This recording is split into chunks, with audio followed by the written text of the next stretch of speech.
एसओपीसी already exist नहीं करता है, और अगर उससे ज्यादा कोई भी पीरियड का एग्जिस्ट करता है देन 1L0, करेक्ट।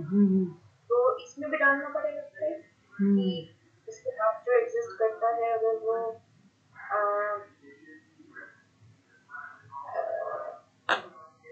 अबैंडन ना हो, राइट।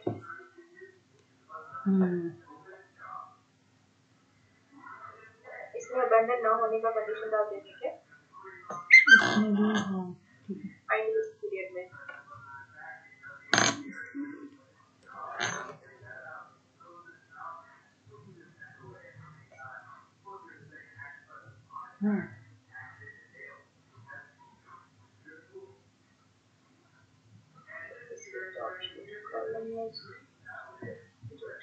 ठीक है, इतना ही होगा, right. Title एसओपीसी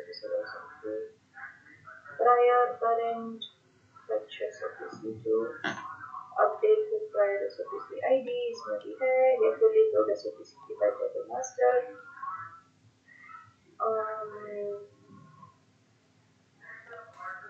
like fetch recent active SOPCs.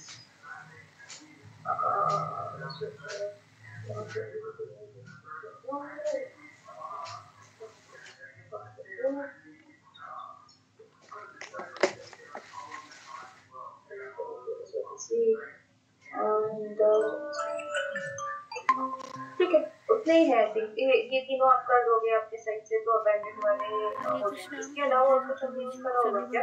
यहाँ पे एक है इसमें ना फेच रिसेंट एक्टिव एसओपीसी। हरे कृष्ण माता जी, दोनों प्रणाम माता जी। हरे कृष्ण। हाँ, ये मैंने चेक कर लिया, ये भी ठीक है। कृष्णा दंडवत प्रणाम। हरे कृष्ण। प्रभु जी नरसिंह आरती स्टार्ट कर दो। मैं देख लेती हूँ। अभी 2 मिनट रुकिए माता जी, 2 मिनट कोई भक्त आ ले फिर करते हैं। हरे कृष्णा, सभी भक्तों को दंडवत प्रणाम। क्रिएट में ना, क्रिएट डेट, न्यू डेट और जी माता जी 2 मिनट न्यू डेट क्रिएट हो हरे कृष्णा प्रभु जी, दंडवत प्रणाम सभी भक्तों को दंडवत प्रणाम। दोनों प्रणाम माता जी। हरे कृष्णा। हरे कृष्णा। संभावी माता जी, बहुत दिनों में दिखी आप। हरे कृष्णा। बराबर आती हूँ। हरे कृष्णा सभी को, हरे कृष्णा दंडवत प्रणाम। बढ़िया, बहुत बढ़िया। प्रणाम हरे कृष्ण माता जी, प्रणाम प्रभु जी। Hare Krishna. Find by ID निकाल रहे हैं, तो टाइटल एसओपीसी पे डिटेल्स निकालना है, सारा डिटेल्स। हरे कृष्णा सभी भक्तों के चरणों में दंडवत प्रणाम। दोनों प्रणाम माता जी। हरे कृष्णा, दंडवत प्रणाम सभी को। प्रणाम प्रभु जी। हरे कृष्णा। हरे कृष्ण प्रभु जी, दंड प्रणाम। हरे कृष्ण माता जी, दंड प्रणाम। दंडवत प्रणाम। भक्तों को दंडवत प्रणाम। हरे कृष्णा, हरे कृष्णा। नोट्स है, बजट, ये तो रोल फॉरवर्ड कर रहा है सारा एपिसोड।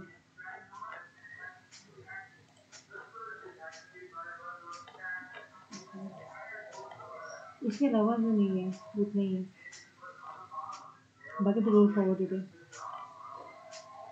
ठीक है, और कुछ यूज नहीं करा ना मुझे जहाँ तक पता है। देखिए प्रोसेस में क्या इन्वॉल्व रहता है, डेट सिलेक्शन उसमें हमने डाल दिया है। और किससे रोल फॉरवर्ड करना है उसमें भी हम लोग डाल रहे हैं, राइट।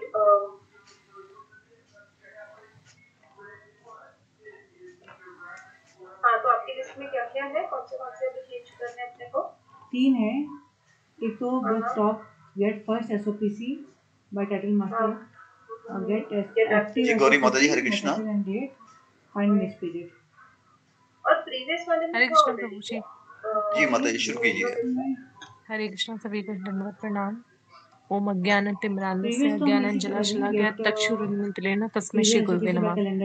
नमस्ते नरसिंहाय,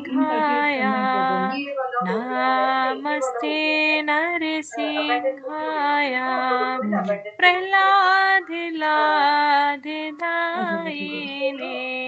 प्रह्लादिलादिदायिने, हिरण्यकाशीपूर्वः,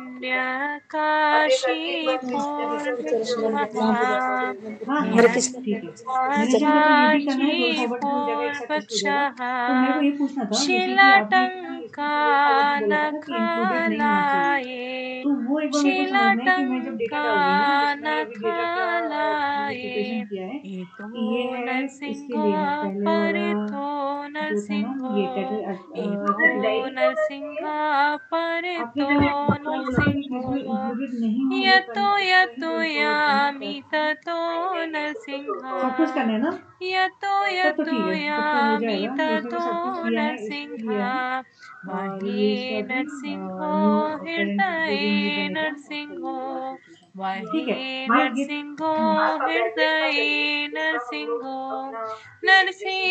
अपना जैसे स्टार्ट होगा इसमें सेव में प्लीज टेक फॉरवर्ड रीजन किया वो सेव कर दिया, बट अपने को ठीक है,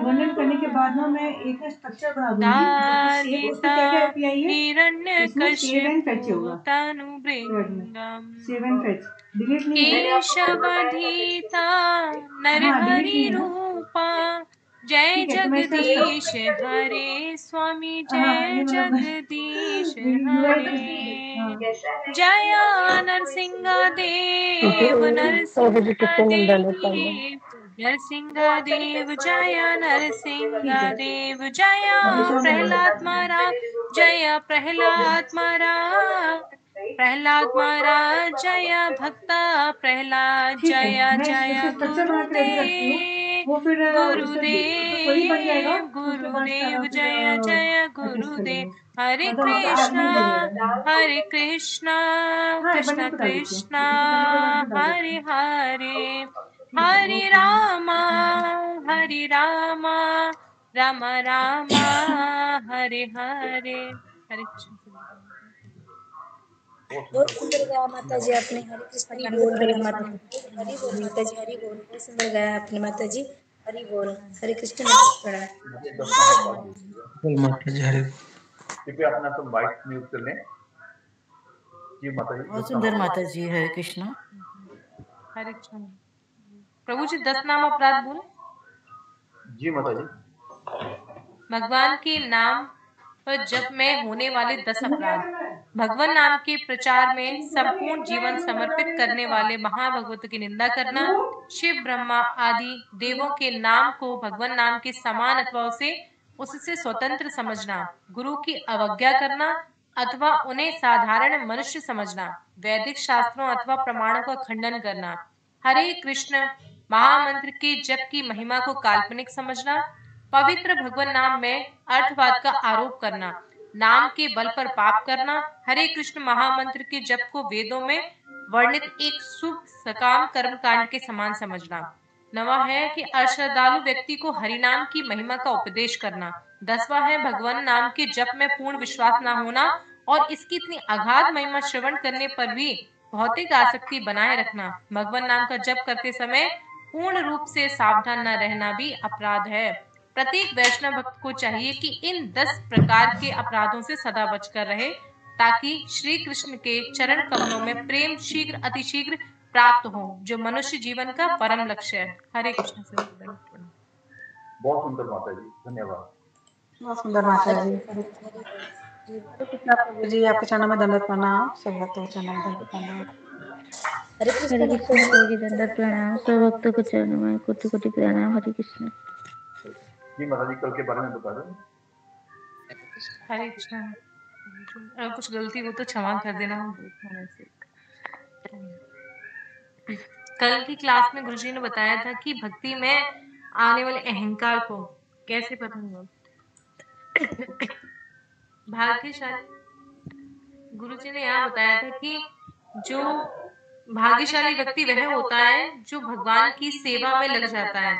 तो गुरुजी ने यहाँ बताया कि वेदों में जो संध्या करना और ये संध्या वंदना करना, ये सब करने की जरूरी नहीं है। तो प्रभुपाद जी ने कभी भी अपने शिष्यों को इन सब चीजों में नहीं लगाया। प्रभुपाद जी कहते थे कि तुम्हें अगर कारपेंटर का काम आता है तो जगन्नाथ जी का रथ बनाओ, अगर इंस्ट्रक्टर का काम आता है तो मिस्त्री वगैरह तो वो काम करो। पर लेकिन प्रभुपाद जी ने कभी अपने शिष्यों को इन सब चीजों में नहीं लगाया।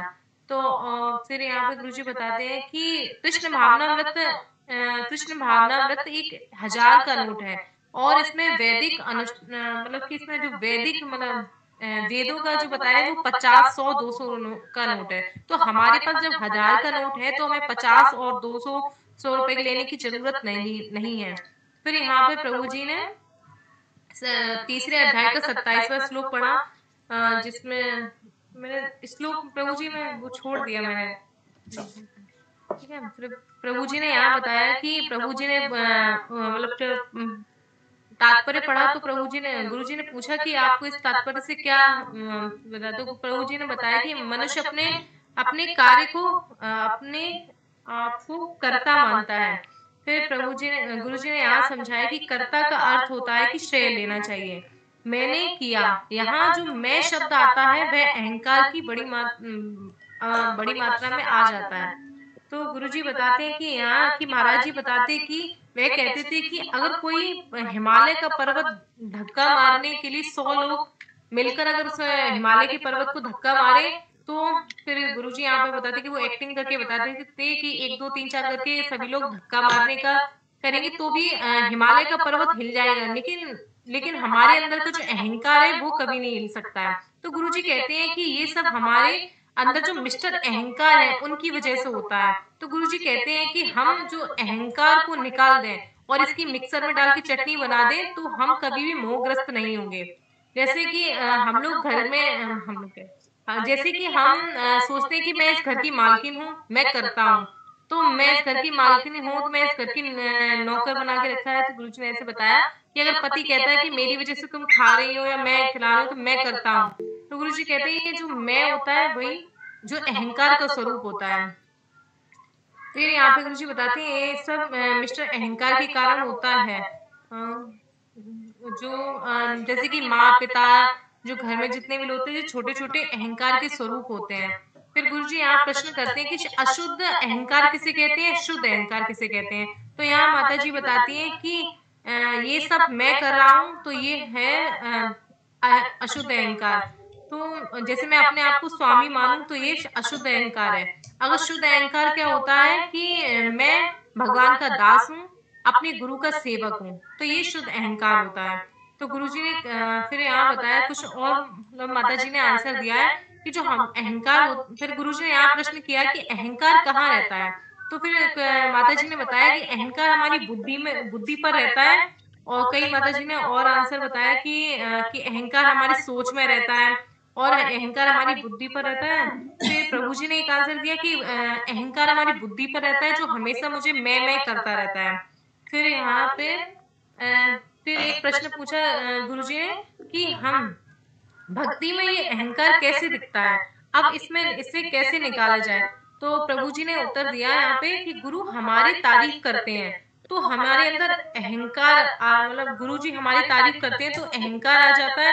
अगर हमारी जो तारीफ को अगर हम ये गुरु जी को श्रेय देते हैं या अपने भक्तों को श्रेय देते हैं तो ये शुद्ध अहंकार हो जाता है। तो फिर गुरु जी ने यहाँ हम लोगों को एक कार्य दिया था, बताया था उन्होंने। फिर यहाँ पे एक मीना माता जी ने बताया था कि सबसे अच्छा भक्त वह है जो अपनी तुलना वो सभी तुल यहाँ पर सबसे अच्छा भक्त यह है कि जो सभी की तुलना अपने अपने आप को सभी से तुलना ना करे, और यही है। तो फिर यहाँ पे माता जी ने एक बताया था कि जो महाराज जी है ना वो इतने सारे भक्तों में भी हाथ जोड़कर यही हाथ जोड़कर सबसे यही कहते हैं कि मैं आपका सेवक हूँ, मैं आपका सेवक हूँ। तो माता जी ने कहा कि गुरु जी ने बताया था कि हमें दिन भर में एक बार जरूर कहें कि मैं आपका सेवक हूँ। और फिर यहाँ पे गुरु जी ने एक बताया था कि हमने एक मंथ में मतलब फॉलो करने के लिए कहा था कि हमें कि सभी को धन्यवाद करना चाहिए। हम सुबह उठते हैं तो भक्तों को देखते हैं, हमें उनका भी धन्यवाद करना चाहिए। हम जो 16 माला कर लेते हैं हमें उसका भी भक्तों को धन्यवाद करना चाहिए, गुरु जी को भी धन्यवाद करना चाहिए। जैसे कि फिर यहाँ पे गुरु जी ने बताया कि कृष्ण को हर चीज का हमें धन्यवाद करें, खाना दिया, जपा के लिए, ऑनलाइन क्लासेस के लिए धन्यवाद करते हैं, भक्तों को दर्शन मिलता है, सुबह सुबह उनको भी धन्यवाद करें। तो फिर गुरुजी ने यहाँ बताया था कि ये सब हमें रिपोर्टिंग भी करें कि हमने किस किस को धन्यवाद किया है। तो फिर प्रभु जी गुरु जी यहाँ पे क्वेश्चन करते हैं कि सुबह सुबह जो लोग उनका आते हैं उनका भी धन्यवाद करें और माला करने का भी अवसर उनको भी दें और उसका उसका भी उनको धन्यवाद दें। जब फिर यहाँ पे गुरुजी ने एक चीज फॉलो करने के लिए हम लोगों को कहा कि जब मेरे खाने के सामने कोई भी चीज आती है और हमें चाहे वो कैसी भी हो, हमें उसे चुपचाप खा लेना चाहिए और कोई भी इच्छा ना करके उसको चुपचाप खा लेना चाहिए। तो हमें इस बात के लिए भी धन्यवाद करना चाहिए। फिर 16 माला करने के बाद 2 मिनट बैठकर वहां पर प्रार्थना करनी चाहिए कि हे कृष्ण, मैंने जो 16 माला की है मैं आपका धन्यवाद करती हूँ और भक्तों की कृपा से मैंने ये 16 माला कंप्लीट किए। तो फिर यहाँ गुरुजी बताते हैं कि जो 16वीं वो माला होती है ना, वहां पे हम लोगों को बहुत जल्दी जल्दी रहती है। तो 14 माला पे हम लोग स्टार्ट, मतलब कि ये चीज जल्दी जल्दी मतलब स्टार्ट हो जाती है, मन में आने लगता है कि 16वीं मात्रा कब आएगी। तो यहाँ पर गुरुजी बताते हैं कि मतलब जैसे 16वीं मात्रा आए तो वहां 2 मिनट बैठकर हमें प्रार्थना करनी चाहिए कि हमें सभी को धन्यवाद करना चाहिए कि हम अपने गुरु के दास, भक्तों के दास हैं, कृष्ण को सभी को धन्यवाद करें। तो फिर यहाँ पे गुरुजी ने कहा एक मंथ के लिए ये सब फॉलो करना चाहिए कि हमें सभी को माला करने के बाद हमें 2 मिनट बैठकर वहां पर धन्यवाद करना चाहिए। फिर यहाँ पे गुरुजी बताते हैं कि भक्ति में अहंकार कैसे प्रकट होता है। तो अपने आप को और अपने आप को भक्तों को श्रेष्ठ समझते हैं, अपने आप को और भक्तों से श्रेष्ठ समझते हैं, ये सूक्ष्म अहंकार होता है। जैसे कि अगर हमारी दूसरे की अगर एकादशी टूट जाए तो हमारे मन में आ जाता है कि हमारी एकादशी बच गई है, तो ये सूक्ष्म अहंकार आ जाता है। अगर मैं निर्जला व्रत रहती हूँ, मम्मी वगैरह खा लेता है तो मतलब हमारे अंदर आ जाता है कि मैंने तो निर्जला रखा है, उन्होंने तो फ्रूट खा लिए, या ऐसे हमारे अंदर सूक्ष्म अहंकार आ जाता है। तो ये सब फिर तो गुरुजी बताते हैं कि अहंकार ऐसे काम करता है हमारे अंदर। तो फिर अहंकार फिर यहाँ पे गुरुजी बताते हैं जैसे एक एक जगह अहंकार कैसे काम करता है। जैसे कि हमने एक गार्लैंड माला बनाई, जैसे गार्लैंड बनाया, तो वहां जैसे कि अगर वो गार्लैंड अगर राधा रानी को नेक्स्ट डे पहना दिया जाए तो हम दूसरी माता से कहते हैं कि देखो आज राधा रानी ने मेरा बनाया हुआ गार्लैंड पहना हुआ है। तो ये चीज हमारे अंदर भी मतलब अहंकार आ जाता है। जैसे मृदंग अच्छा बजाना है तो ये चीज हमारे अंदर अहंकार का रूप ले लेती है। तो महाराज एक बार गुरुजी ने बताया कि महाराज को एक बार करताल बजाने की सेवा मिली। तो महाराज ने सोचा कि बहुत अच्छा करताल बजाऊं। तो गुरुजी ने बताया कि ये अहंकार कैसे जाए, एक बताया कि गुरुजी ने बताया कि यहाँ पे अहंकार कैसे जाएगा। हमें हर वक्त भक्त को प्रणाम करना चाहिए, सभी भक्तों को चार हाथ का समझना चाहिए, खुद को गधा मूर्ख समझना चाहिए और हमेशा आज्ञा धारक रहना चाहिए, तो जिससे कि हमारा अहंकार चला जाएगा। फिर यहाँ पे गुरुजी ने बताया कि फिर भक्त फिर गुरुजी ने बताया कि हमारा अहंकार कैसे जाएगा। जो हमें हमेशा भक्तों के साथ अकेले काम नहीं करना चाहिए, भक्तों के साथ रहकर काम करना चाहिए। तो यहाँ 2 या 6 महीने तक मुश्किल होगा।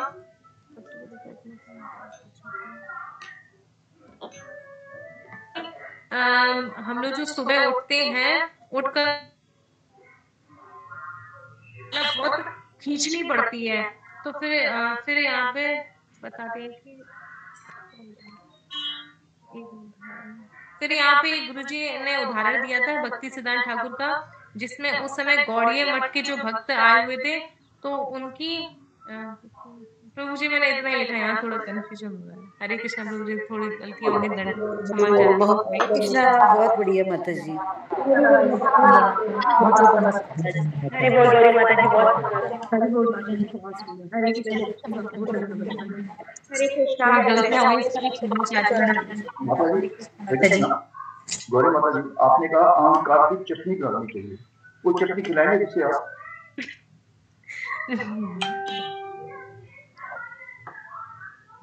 चटनी खिला तो नहीं पाएंगे, लेकिन अपने अंदर से अहंकार जरूर निकाल देंगे। वो तो निकलने वाला है, थोड़ा बहुत तो रहेगा।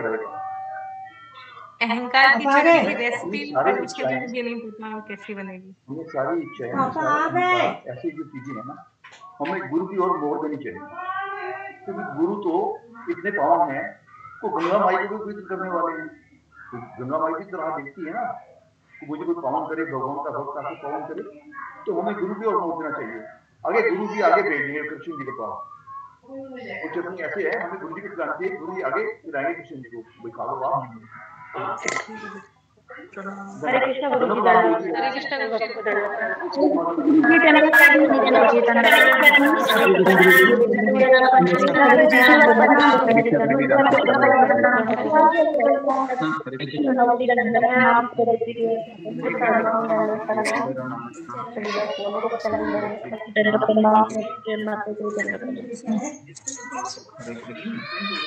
हरे कृष्ण कृष्ण गुरु जी दंडवत प्रणाम। सभी प्रभु जी माता जी को दंडवत प्रणाम। हरे कृष्ण ओके। हरे कृष्ण गुरु जी दंडवत प्रणाम। सारे भक्तों को दंडवत प्रणाम। जी ओके। ओम अज्ञानतिमिरान्धस्य ज्ञानाञ्जनशलाकया चक्षुरुन्मीलितं येन तस्मै श्रीगुरवे नमः।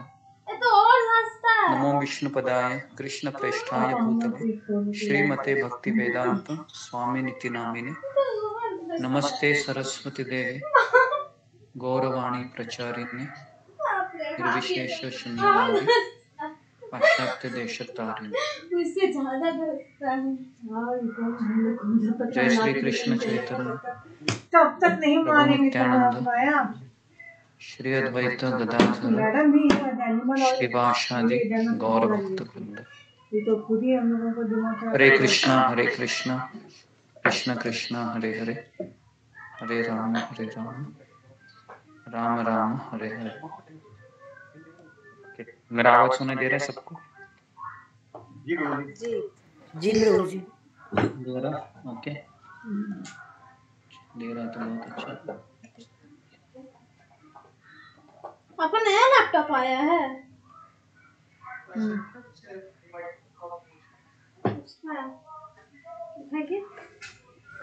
मेरा तेरा कुछ नहीं है। चलो एक मिनट, ये तो मेरा लैपटॉप है। मेरा है। चलो मेरा तेरा नहीं, मेरा है ये। अच्छा रंगीन क्यों है इससे पता चल। चलो हटो। चमक गया देखी पापा चमकाने वाले हैं। अच्छा जब तक हम लाठी लेके नहीं चलेंगे ना हम लोग तब तक नहीं पापा बात मानेंगे। ओके मेरा भी आवाज सुनाई दे ना रहा है सबको? लाठी ले आओ तीनों जगह। ये छोटा बड़ा दो पापा में तो तीन होगा। हमने यहाँ तो मार अभी मैं जस्ट दिल्ली में पहुंचा हूँ तो मैं ईस्ट ऑफ कैलाश आया हूँ यहाँ पर। तो आपको मैं बाद में दर्शन भी करा दूंगा ईस्ट ऑफ कैलाश के। तो भगवान की कृपा है कि ठीक 3 बजने से 10 मिनट पहले मैं यहाँ पर पहुंचा। थोड़ा सा फूड खा लिया और फिर आप लोगों की सेवा में हाजिर होगा। यहाँ पर एक रूम भी मिल गई भगवान की कृपा से। फ्री वाईफाई भी मिल गया। लैपटॉप मैंने ओपन किया अभी। ओके तो आज हम एकादशी है तो सत्संग करते हैं। देखते हैं कितना समय होता है। ठीक है। नारायणं नमस्कृत्यं नरं चैव नरोत्तमं देवीं सरस्वती व्यासं ततो जयमुदीरये। नष्टप्रायेषु भद्रेषु नित्यं भागवत सेवया भगवतीरुत्तम श्लोके भक्तिर्भवति नैष्टिकी। कृष्णाय वासुदेवाय देवकी नंदनाय च नंदगोपकुमाराय गोविंदाय नमो नमः। मुखं करोति वाचालं पंगुं लंघयते गिरिं यत्कृपातमहं वन्दे श्रीगुरु दीनबन्धुं। हरे कृष्ण।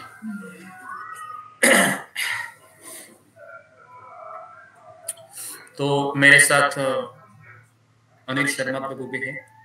तो वही मुझे लेने के लिए आए थे दिल्ली स्टेशन पर। और फिर वहाँ पर 20 मिनट लगे मुझे उनको ढूंढने के लिए। तो इसके लिए लेट हो गए। फिर हम मेट्रो में चढ़े तो जाना था चिप्पीवाड़ा मंदिर। लेकिन भगवान की ऐसी अरेंजमेंट थी कि पहले ईस्ट ऑफ कैलाश है तो इसके लिए हम यहाँ पर आए।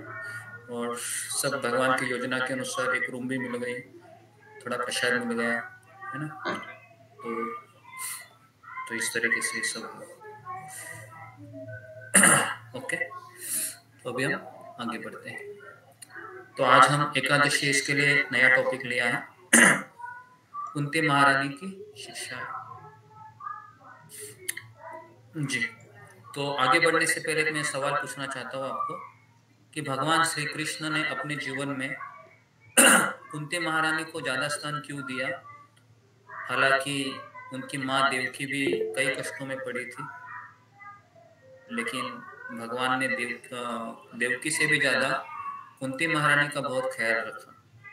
इसके पीछे क्या कारण है, फिंगर को रेज कीजिए जी। तो फिर हम आगे बढ़ते हैं ना, तब पता चलेगा कि जब व्यक्ति के जीवन में दुख आते हैं ना तो कैसे बोलता है वो आज हम देखेंगे जी।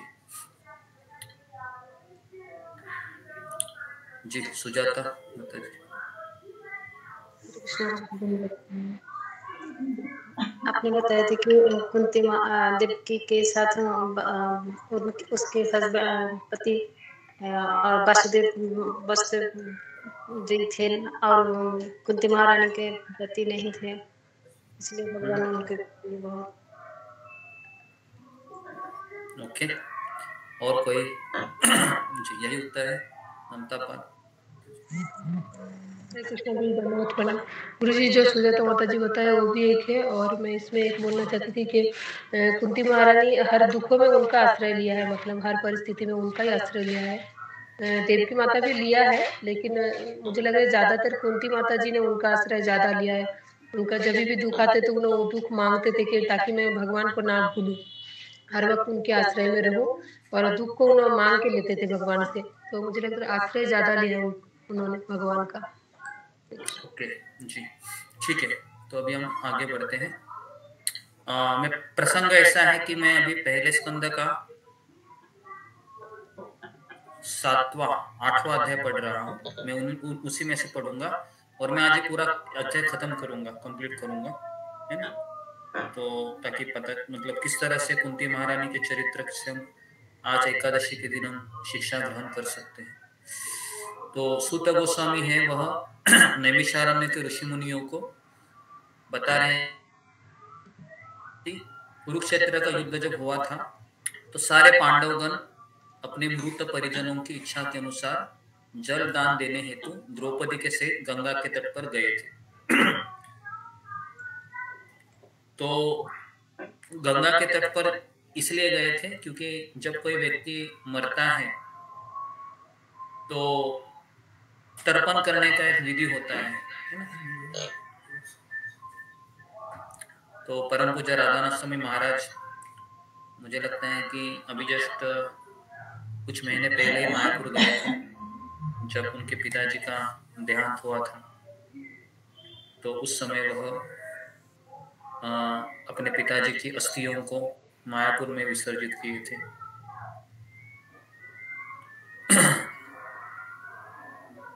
तो जब पर्याप्त गंगा जल अर्पित किया तो सबों ने गंगा में स्नान किया, जिसका जल भगवान के चरण कमलों की धूलि मिल जाने के कारण पवित्र हो गया है।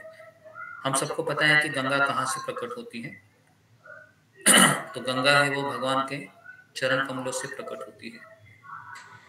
तो उस समय कुरुवंशियों के राजा महाराज युधिष्ठिर अपने छोटे भाइयों के साथ वहां पर थे। धृतराष्ट्र, गांधारी, कुंती तथा द्रौपदी सब वहां पर बैठे थे।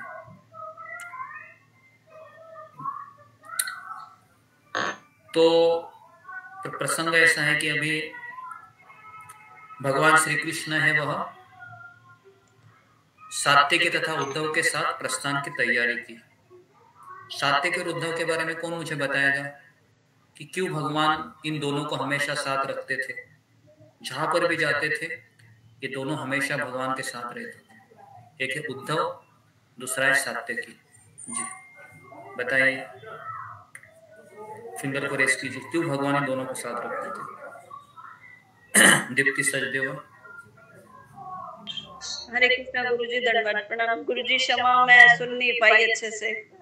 सुन नहीं पाए, बेसिक चीज है, वही प्रॉब्लम है। Okay next.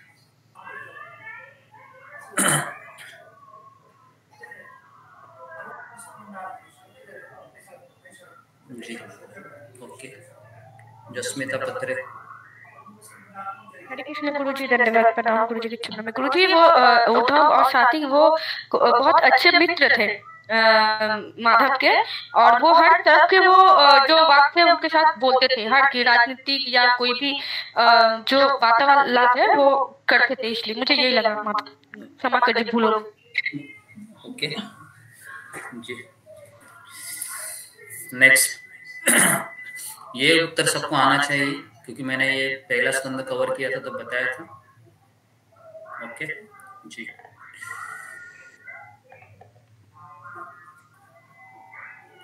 पुराने लोग हैं जी। गौरी राठौड़ बताओ। जी मैंने थोड़ा ठीक से सुन नहीं पाया था प्रश्न। जी मैं सवाल वापस पूछ रहा हूँ, ध्यानपूर्वक सुनिए। मेरा सवाल है कि भगवान श्री कृष्ण ये दो लोगों को हमेशा क्यों साथ में रखते थे, जिनका नाम है सात्यकी और उद्धव? ये मेरा प्रश्न है। हरे कृष्णा गुरुजी, दंडवत प्रणाम। गुरुजी मुझे जो सात्की उनका तो नहीं पता, उद्धव का तो प्रभु कृष्ण भगवान उनको इसलिए लगते थे कि वो उस टाइम बहुत ज्ञानी थे और उनको मतलब सब चीज का ज्ञान था, इस वजह से मतलब उनको ये सब उनके अच्छे मित्र थे। हरे कृष्णा गुरुजी, क्षमा करना थोड़ा। भैया जो उत्तर मैं बता रहा हूँ ना, सब लोग पहला सवाल लिख लीजिए, हाँ कॉपी में लिख लीजिए कि भगवान कृष्ण सात्विक और उद्धव को क्यों साथ में रखते हैं। ओके, आप सब लोग भगवत नाम जाना चाहते हैं ना, तो वहां पर ये दो लोग दिखेंगे, दिखेंगे या नहीं दिखेंगे? उद्धव जी और सात्यकी भगवत धाम में तो रहेंगे ही, क्योंकि वो भगवान के साथ हमेशा रहते हैं। ठीक है जी। ओके, लिखिए कि सात्यकी ये भगवान के बॉडी बिल्डर है, भगवान की शारीरिक सुरक्षा का दायित्व इन्होंने संभाला हुआ है, सात्यकी। और उद्धव है वह भगवान को क्या देते हैं? सुझाव, परामर्श देते रहते हैं, अभी क्या करना चाहिए, है ना। तो भगवान हमको सिखाते हैं कि हमेशा दो लोगों को साथ में लेके चलना चाहिए। एक है हमारे शारीरिक की रक्षा करने के लिए, और दूसरा है हमें सुझाव परामर्श हमेशा चाहिए होता है ना। तो ये दो लोग हैं, सात्विकी और उद्धव। लिख लीजिए सभी। गुरुजी भगवान को भी बॉडी बिल्डर की नीड थी? भगवान की बॉडी बिल्डर की नीड नहीं है, भगवान सर्वशक्तिमान है, लेकिन जब भगवान मनुष्य रूप में आते हैं तो अपनी लीलाओं में ये सब वो दर्शाते हैं, है ना। ओके भगवान को कौन भगवान हमारे बॉडी बिल्डर है ना, एक तरीके से भगवान को कैसा बॉडी बिल्डर लगेगा, है ना। परामर्शपन कौन दे सकता है भगवान को? सब कुछ तो भगवान से आता है, लेकिन है ना भगवान है जब इस धरा पे अवतरित होते हैं तो अपने वो लीलाओं के माध्यम से एक साधारण मनुष्य की भांति कार्य करते हैं। तो यहाँ पर हम जैसे लोग भ्रमित हो जाते हैं ना, अरे भगवान को भी ऐसा लगता है, मतलब भगवान भी मेरे जैसा ही लगता है, तो यही समस्या होता है। ओके आगे बढ़ते हैं। सात्विक विरुद्ध पहला सवाल है, दूसरा सवाल है। ओके तो इस तरीके से फिर जो ही वह है व्यासदेव और ब्राह्मणों से पूजित होने के बाद पांडु पुत्रों को आमंत्रित किया और फिर सभी ने समुचित अभिवादन किया। तो फिर वह द्वारका के लिए प्रस्थान के लिए रथ पर सवार हुए, और जैसे वो वहां पर सवार हुए रथ पर, तुरंत वहां पर उत्तरा भयभीत होकर तेजी से उनकी ओर दौड़ती हुई दिखाई दी। पता नहीं चला कि अचानक क्या हो रहा था, क्योंकि उत्तरा बहुत भयभीत हुई थी और उस समय पांडव कुल के सारे सदस्य वहीं पर थे। समझ नहीं आ रहा था कि जस्ट अभी कृष्ण रवाना हो रहे हैं द्वारका में और उत्तरा तेजी से दौड़कर भगवान की ओर आ रही है। और उत्तरा क्या कह रही है? उत्तरा कह रही है, हे देवादिदेव, हे ब्रह्मांड के स्वामी, कृपया मेरी रक्षा करें। आप इस द्वैतपूर्ण जगत में मुझे मृत्यु के पास से बचाने वाला आपके अतिरिक्त अन्य कोई नहीं है। Very very important. ये जो प्रार्थना है ना, इसे हमें पूरा हार्डकोर कन्विक्शन चाहिए कि भगवान के अलावा मुझे इस संसार में बचाने वाला नहीं है। और भगवान को हृदय में कैरी करने वाले भगवान के शुद्ध भक्त होते हैं। तो इसलिए भगवान के शुद्ध भक्तों की आश्रय में रहना, ये भगवान की आश्रय में रहने के समान होता है। तो यहाँ पर हम देखते हैं कि उत्तरा, अभी मेरा एक सवाल है यहाँ पर, उस समय उत्तरा के सामने अर्जुन थे, भीम थे, युधिष्ठिर थे, और नकुल सहदेव और काफी बड़े बड़े योद्धा थे पांडव परिवार के। लेकिन उत्तरा वहां पर इनके पास न जाते हुए भगवान कृष्ण के पास क्यों जाती है? डायरेक्ट फिंगर को रेस कीजिए, क्या कारण हो सकता है? वेरी वेरी इंपॉर्टेंट है, बताइए।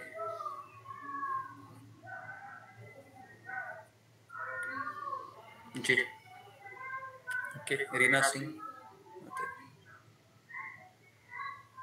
हरे कृष्ण। राम से भक्तों को गुरुदेव चरणों में प्रणाम।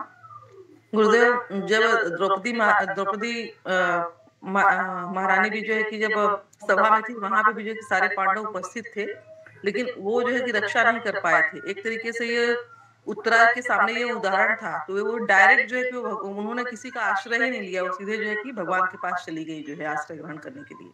इनके अलावा और मुझे कोई नहीं बचा सकता है। हरे कृष्ण। जी ओके, तो ये एक इंसिडेंस है, तो ये बहुत अच्छा उत्तर है। तो सब लोग इस प्रश्न को लिखिए जरा अपने किताब में कि उत्तरा पांडवों के पास न जाकर कृष्ण के पास क्यों गई? क्यों गई वो? तो इसका पहला कारण है कि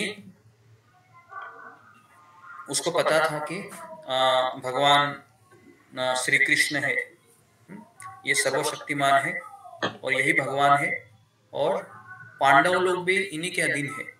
तो इसके लिए वो पांडव के पास न जाकर वो डायरेक्ट कृष्ण के पास जाती है। और दूसरा है कि व्यक्ति इमरजेंसी में ना उसी व्यक्ति को खोजता है जिसके ऊपर अपनी पूरी जिंदगी है ना उसने आश्रय में निकाली है।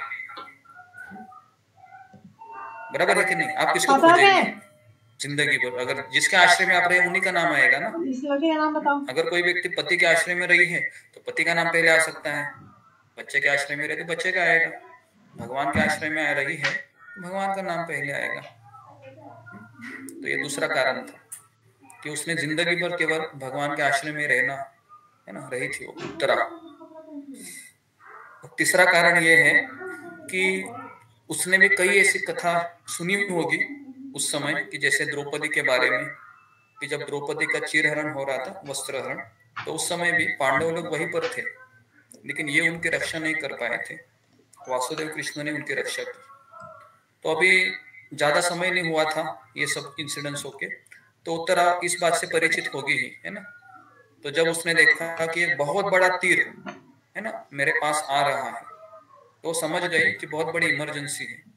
तो इसलिए वो डायरेक्ट कहा गई भगवान कृष्ण के पास गई। ठीक है, तो सब लोग इसको लिखिए जरा। लिखेंगे उतना है ना आपका कॉपी तैयार होगा, आपके नोट्स तैयार होंगे, नहीं तो आप भूल जाएंगे, इसको भूल जाएंगे और फिर वापस ये 2 घंटा 1.5 घंटा 1 घंटा जो भी है ना, एक कान से सुना दूसरे कान से निकल गया, ऐसा हो जाएगा। तो लिखिए इसको है ना। ठीक है, तो ये हमारा ये दूसरा सवाल है आज का। ठीक है, ओके, किसी को डाउट है इसमें? क्लियर है? आगे बढ़ते हैं फिर। ठीक है, और एक ओके, श्लोक क्रमांक 9।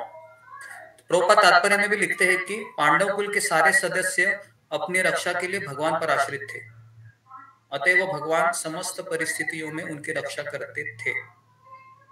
वैसे तो भगवान सबकी रक्षा करते हैं, लेकिन जो लोग उन पर पूर्ण रूपेण आश्रित रहते हैं वे उनकी विशेष रखवाली करते हैं। जैसे सन्यासी है हमारे इस्कॉन में, तो सन्यासी का ऐसा कर्तव्य होता है कि वो भगवान के ऊपर पूरी तरीके से आश्रित होते हैं है ना, खाने के लिए, रहने के लिए। जैसे हम माधवेंद्र पुरी के बारे में सुनते हैं कथा, तो माधवेंद्र पुरी है वह बस एक गांव से दूसरे गांव जाते थे, ना भोजन की व्यवस्था ना रहने की व्यवस्था, बस कहीं पेड़ मिला बैठ गए। तो अचानक छोटा बच्चा आता है ना, गोपाल आते हैं रूप लेके, दूध का गिलास लेके कि बाबा आप बहुत भूखे हैं यहाँ पर, तो मैं आपके लिए दूध लाया हूँ। तो यहाँ पर जो उदाहरण आया है कि जो लोग उन पर पूर्ण रूपेण निर्भर रहते हैं, हम लोग पूर्ण रूपेण निर्भर हैं भगवान के ऊपर, तो हम नहीं है ना। तो इसके लिए भगवान हमारे लिए स्पेशल केयर नहीं करते। तो पूर्ण रूप में निर्भर होने का ये मतलब भी नहीं है कि मैं कोने में बैठा रहूं माला करते हुए, ऐसा भी नहीं है कि मुझे अपना कर्तव्य निभाना है, जो भी मेरे कार्य करने हैं, लेकिन रिजल्ट के लिए मैं भगवान के ऊपर डिपेंड रहूंगा, इस तरीके से। तो प्रभुपाद जी इसका बहुत सुंदर उदाहरण देते हैं। जैसे नन्हा पुत्र होता है, नन्हा बच्चा, कितने लोगों ने देखा है कि पिताजी है ना, अपने छोटा बच्चा होता है ना, 1 साल का हो सकता है, 6 महीने का होता है या 1.5 साल का, आपने देखा पिताजी उसको ऐसे हवा में ऐसे थोड़ा सा ऐसे उड़ाते हैं और बच्चा भी बहुत वो हंसता रहता है, उसको कैच करते हैं, देखा है आपने, देखा होगा आपने, पिताजी ऐसे करते हैं, है ना, ऐसे उसको ऐसे हवा में लटकते, और बच्चा भी क्या करता है, बहुत खुश रहता है, वो कोई भी डर नहीं, चिंता नहीं। क्यों? क्योंकि वो पूर्ण रूप में निर्भर है अपने, मेरा पिता मुझे छोड़ेगा नहीं, है ना, कैच करेगा ही करेगा। और मान लो फिर वही बच्चा उसका मामा लेता है, चाचा लेता है, तो क्या करता है वो रोने लगता है, बराबर में वो पूरा रोने लगेगा, वो बोलेगा छोड़ दो करके। क्यों? क्योंकि वो उस पे निर्भर है ही नहीं, वो तो अपने पिता के ऊपर निर्भर है।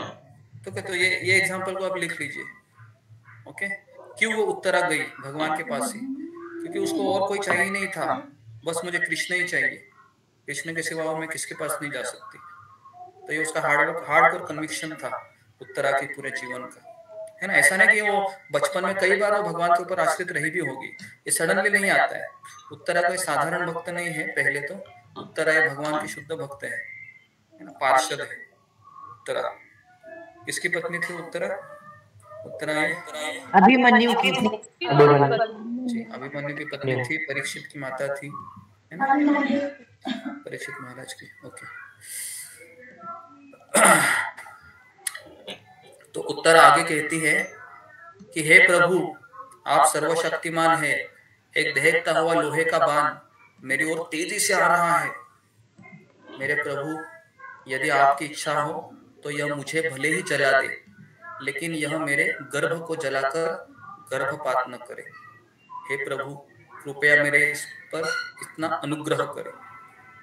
देखिए किस तरह से बोलती है वो, कि एक दहकता हुआ लोहे का बाण मेरी ओर तेजी से आ रहा है। तो ये घटना कभी की है? जब अभिमन्यु की पत्नी, अभिमन्यु की मृत्यु के बाद की है ये, है ना। तो उस समय वह विधवा थी और उसके गर्भ में एक बच्चा था। कौन था वो बच्चा? वो था भगवान का भक्त महाराज परीक्षित, है ना। साधारण व्यक्ति नहीं थे परीक्षित महाराज, है ना। भगवान ने खास उनको चूज किया था ताकि भागवतम का प्राकट्य हो, तो उनकी रक्षा तो करनी ही है। तो इसके लिए वो भगवान कृष्ण के पास गई और वो शर्माई नहीं, क्योंकि उत्तरा एक राजा की पुत्री थी। कौन थे उसके पिता? उत्तरा के पिता थे विराट, मत्स्य देश के राजा विराट, विराट की पुत्री थी वो, एक महान वीर की पत्नी थी। कौन थे उसकी बात करेंगे, क्या करेंगे? एक महान भक्त की शिष्या थी। कौन थे उनके गुरु? अर्जुन। उत्तरा के गुरु थे अर्जुन। लिखिए ये सब चीजें, तीनों क्वालिफिकेशन लिखिए। उत्तरा की योग्यता क्या थी? तीसरा प्रश्न, क्या थी उत्तरा की योग्यता? तो इतनी बड़ी बड़ी योग्यता थी उसकी। पहला लिखिए, महान राजा की लड़की थी वो। दूसरा था, वो एक महान वीर की पत्नी थी अभिमन्यु, और एक महान भक्त अर्जुन उसकी शिष्या थी, है ना। ठीक है, तो एक तरीके से तीसरा क्या है कुछ? अर्जुन की शिष्या थी। तो एक तरीके से उत्तरा बहुत भाग्यशाली थी कि उसको अपने गुरु का आश्रय मिला था, वो भी 1 साल अज्ञातवास में। आप सबको पता होगा कि जब अर्जुन बृहनल्ला बने थे तो उस समय सारी विद्या उन्होंने सिखाई थी उत्तरा को, है ना। और उस समय आप सबको पता है कि मत्स्य देश के विराट ने क्या कहा था कि आप मेरी पुत्री का क्या करो, पानी ग्रहण करो, उनसे विवाह करो, है ना। जब वो बृहन्नला अर्जुन बन जाती है तो अर्जुन कहता है कि मैं नहीं कर सकता हूँ, है ना। उल्टा आप मेरे पुत्र है अभिमन्यु, शादी की उम्र का है, तो आप उससे विवाह कीजिए, इस तरीके से, ठीक है। तो इस तरीके से जब उत्तरा है वह, ओके। चौथा क्वालिफिकेशन आपने लिखा नहीं, चौथा क्वालिफिकेशन क्या था, गेस करें। राजा की, श्रेष्ठ राजा की माँ थी, परीक्षित की माँ। वह एक राजा की माँ थी वो, है ना। कौन थे वो राजा? परीक्षित महाराज, है ना, उनकी माँ थी। सोचो क्या क्वालिफिकेशन था ना। मुझे लगता है पूरे महाभारत में ऐसी योग्यता किसी स्त्री की नहीं रहेगी, सभी ओर से वो श्रेष्ठ थी तरह, है ना। मतलब बचपन से लेके मतलब पूरा फैमिली परिवार में भी वह योग्य बनी वो, है ना। तो उत्तरा, तो सूत गोस्वामी ने कहा कि जब भगवान कृष्ण ने देखा कि उत्तरा मेरे पास दौड़कर आ रही है, तो अपने भक्तों के प्रति सदैव अत्यंत वत्सल रहने वाले भगवान कृष्ण समझ गए। क्या समझ गए? कि द्रोणाचार्य के पुत्र अश्वत्थामा ने पांडव वंश के अंतिम वंशज को समाप्त करने के लिए ही ब्रह्मास्त्र छोड़ा था, है ना। तो समझ गए बेसिकली, है ना। तो ये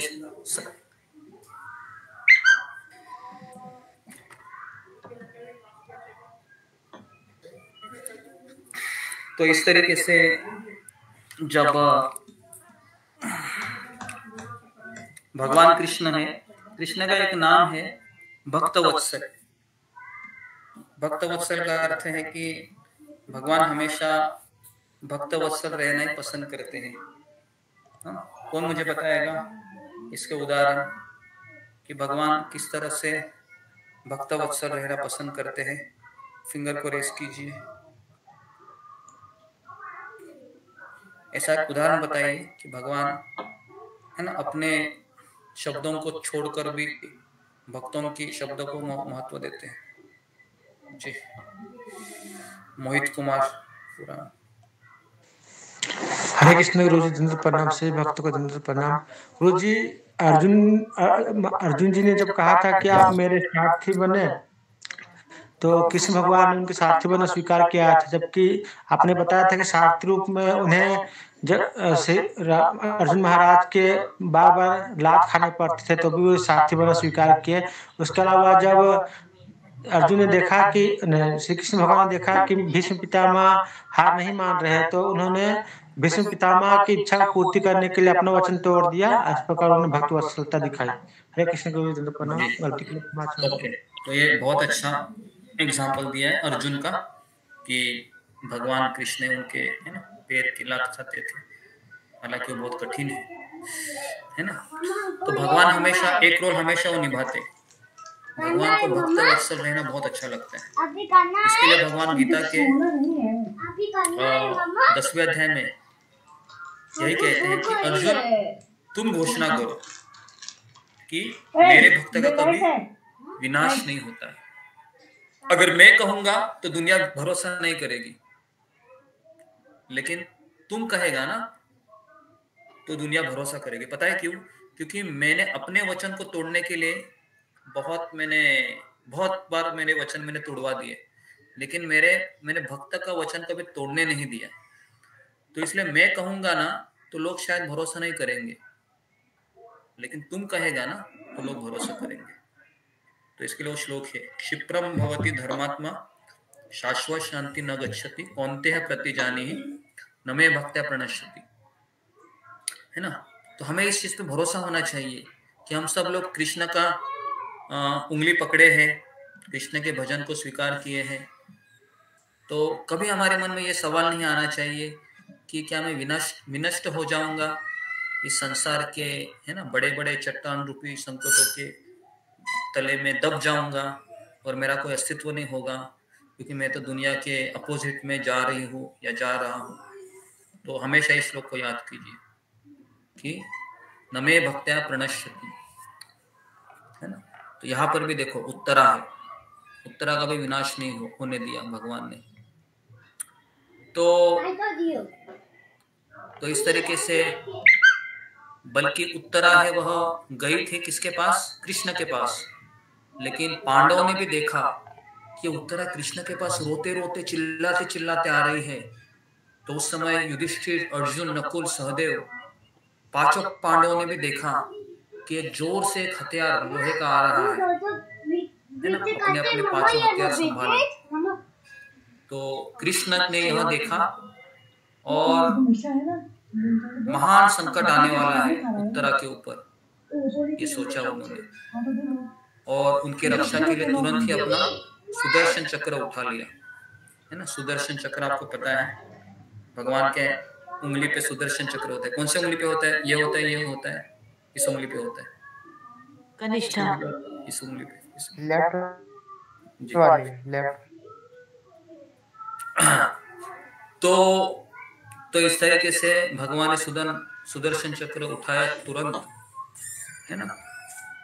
और इस तरीके से उन्होंने फिर उत्तरा के गर्भ को अपनी निजी शक्ति से आवृत्त किया। तुरंत वो अपने पहले तो गर्भ में प्रवेश किए भगवान श्री कृष्ण, और अश्वत्थामा ने जो ब्रह्मास्त्र छोड़ा था वह उत्तरा के गर्भ में प्रवेश किया। लेकिन सुदर्शन चक्र ने भी क्या किया था? उत्तरा के गर्भ में प्रवेश किया। और उस भगवान कृष्ण के सुदर्शन चक्र के तेज के सामने वह ब्रह्मास्त्र निष्क्रिय हो गए, व्यर्थ चला गया। तो सूत गोस्वामी कह रहे हैं, हे ब्राह्मणों, सुन रहे हो ना? देखिए, अच्युत भगवान के कार्यकलापों में आश्चर्यजनक होते हैं। वे अपनी दिव्य शक्ति से उत्तरा के गर्भ का ही नहीं, बल्कि भौतिक वस्तुओं का निर्माण, पालन तथा संहार भी करते हैं। तो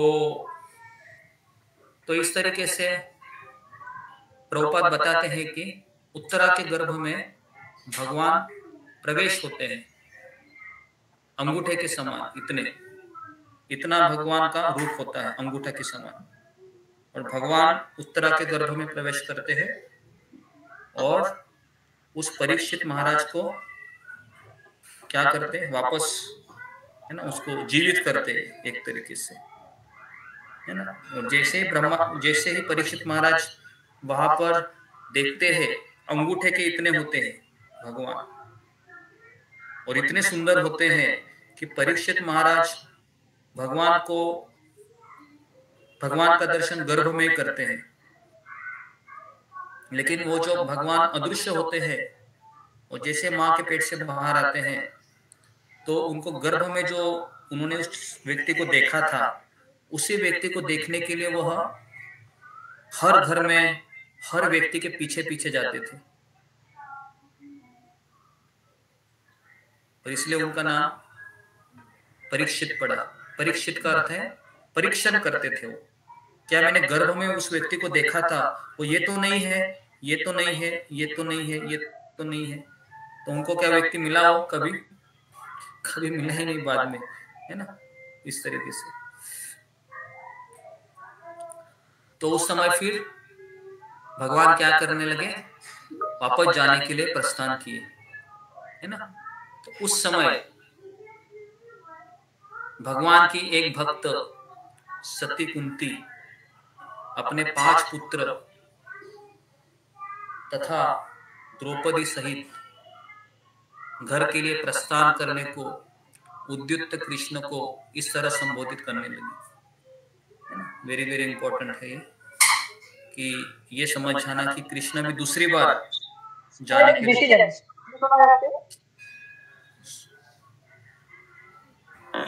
सब लोग अपने माइक को जरा ऑन कीजिए, अपना ऑन नहीं सॉरी ऑफ कीजिए और कैमरा को ऑन कीजिए, नहीं तो आपको रिमूव किया जाएगा।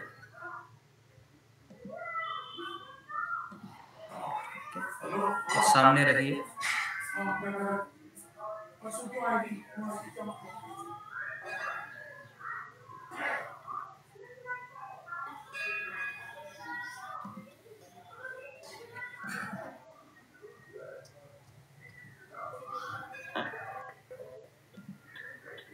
ओके, और आपके चेहरे ऐसे दिखने चाहिए, आपके चेहरे मुझे ऐसे दिखते जैसे लपा छुपी का गेम खेल रहे हैं। पता है लपा छुपी का गेम खेलते हैं ना, तो केवल आंखें दिखती इतने से। तो हम कोई लपा छुपी का गेम नहीं खेल रहे हैं ना, थोड़ा सा अपना पूरा चेहरा दिखाइए।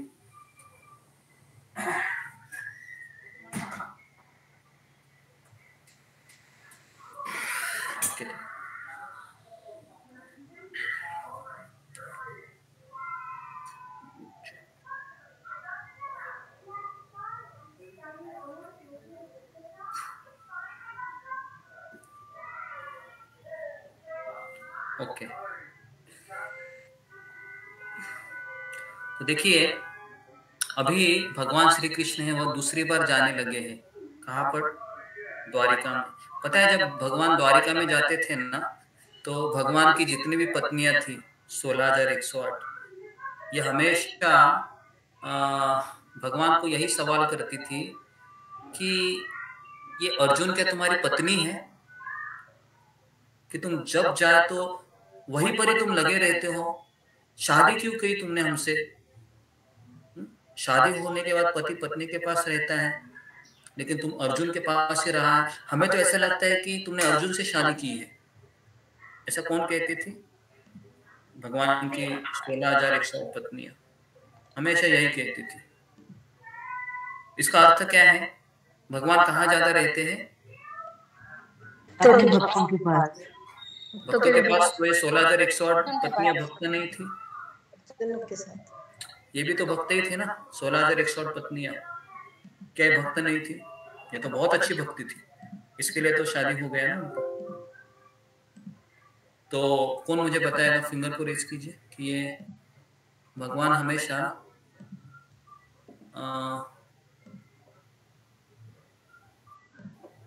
जी बताइए। ठीक, सुषमा हो रहे हैं।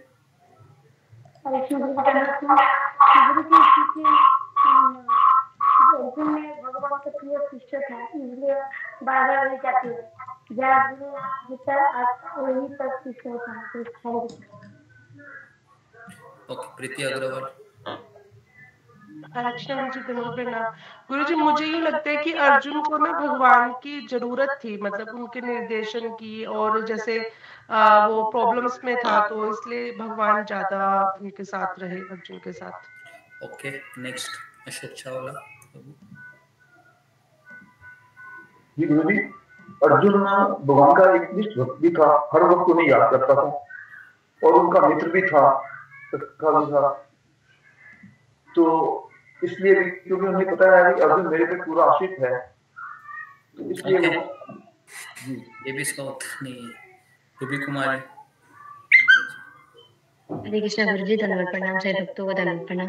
गुरु जी मैंने सुना है कि जैसे ज्यादा जो भक्त दुखी रहते हैं तो उनके पास ज्यादा कृष्ण रहते हैं, तो शायद अर्जुन दुखी थे बहुत, इसलिए उनके साथ रहते थे।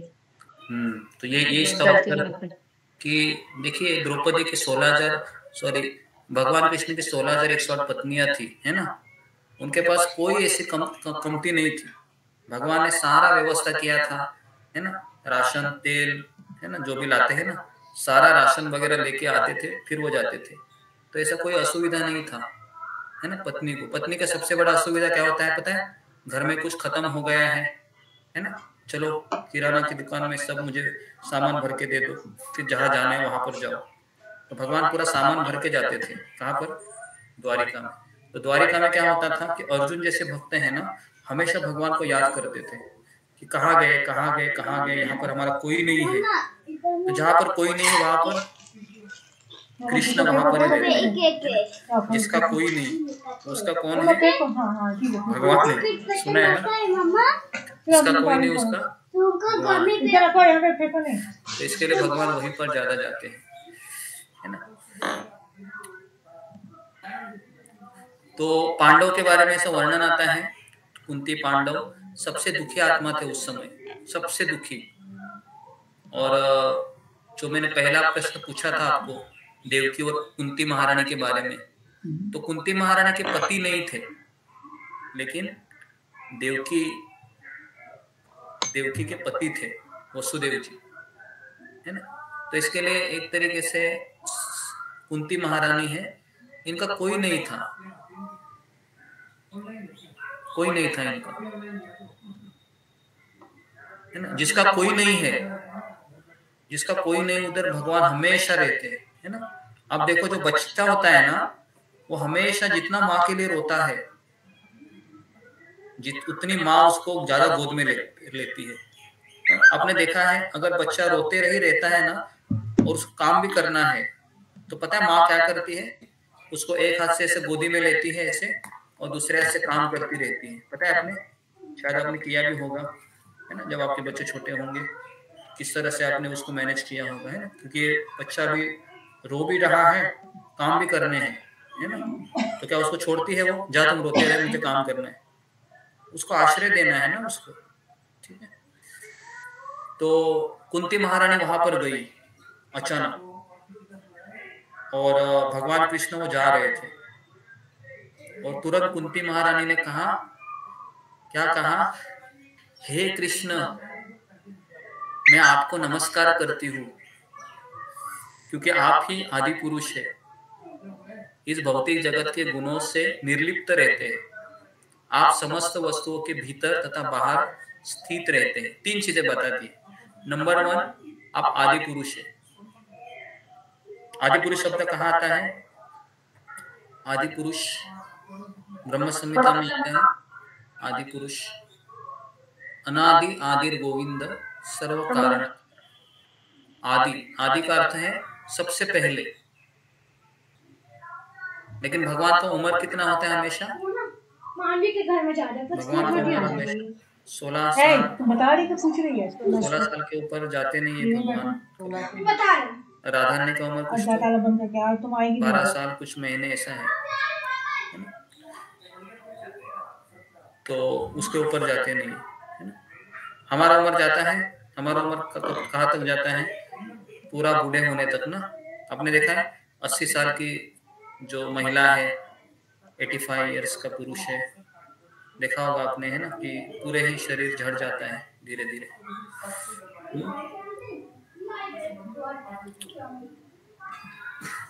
और दूसरा क्या बताया उन्होंने?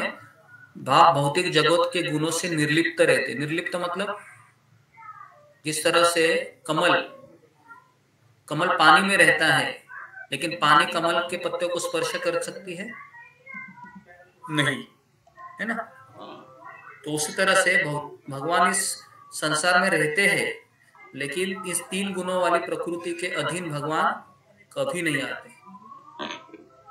जिस तरह से कमल का पत्ता पानी में रहते हुए भी पानी से परे होता है, ये दूसरा क्वालिफिकेशन बता, दूसरा मतलब क्वालिफिकेशन नहीं, कैसे दूसरा गुण बताते हैं। तीसरा कहते हैं कि वह आप समस्त वस्तुओं के भीतर है और बाहर भी है। कौन सा भगवान की लीला है? फिंगर को रेस कीजिए कि भगवान है वह समस्त सृष्टि के बाहर भी है और सृष्टि के भीतर भी है। चलो बताइए, कई बार हमने इसको बताया है जी। विशाल लिखा है। हरे कृष्णा, वो गुरु जी वो भगवान की मिट्टी खाने की लीला है। हाँ, वेरी गुड। और क्षमा कीजिए गुरु जी, मुझे इतना याद आ रहा है। नेक्स्ट तितली मिश्रा। कृष्णा गुरु की दंडवत प्रणाम। वो जो ब्रह्मा जी ले जाते हैं सारे ग्वाल बालों को, तो फिर पूरे वृंदावन में सब जगह वो गौ भी, गाय भी बन जाते हैं, बच्चे भी बन जाते हैं और सारे ग्वाल बाल भी बन जाते हैं। तो इसका क्या कनेक्शन है? बन जाते हैं। कनेक्शन ये है कि मतलब भगवान हर जगह विराजमान हो सकते हैं, तो भगवान कनकर में है सब जगह। मैंने ये नहीं पूछा है, मैंने क्या पूछा है? भगवान अंदर भी है और बाहर भी है। अंदर जैसा कि अभी इन्होंने कहा कि यशोदा मैया के ने जब देखा कृष्ण की जबान के भीतर, है ना, तो उनको दिखाई दिया। बराबर है, अंदर का हो गया अभी एग्जाम्पल। बाहर का बताइए मुझे, कैसे बाहर भगवान रहते हैं। जी नेक्स्ट।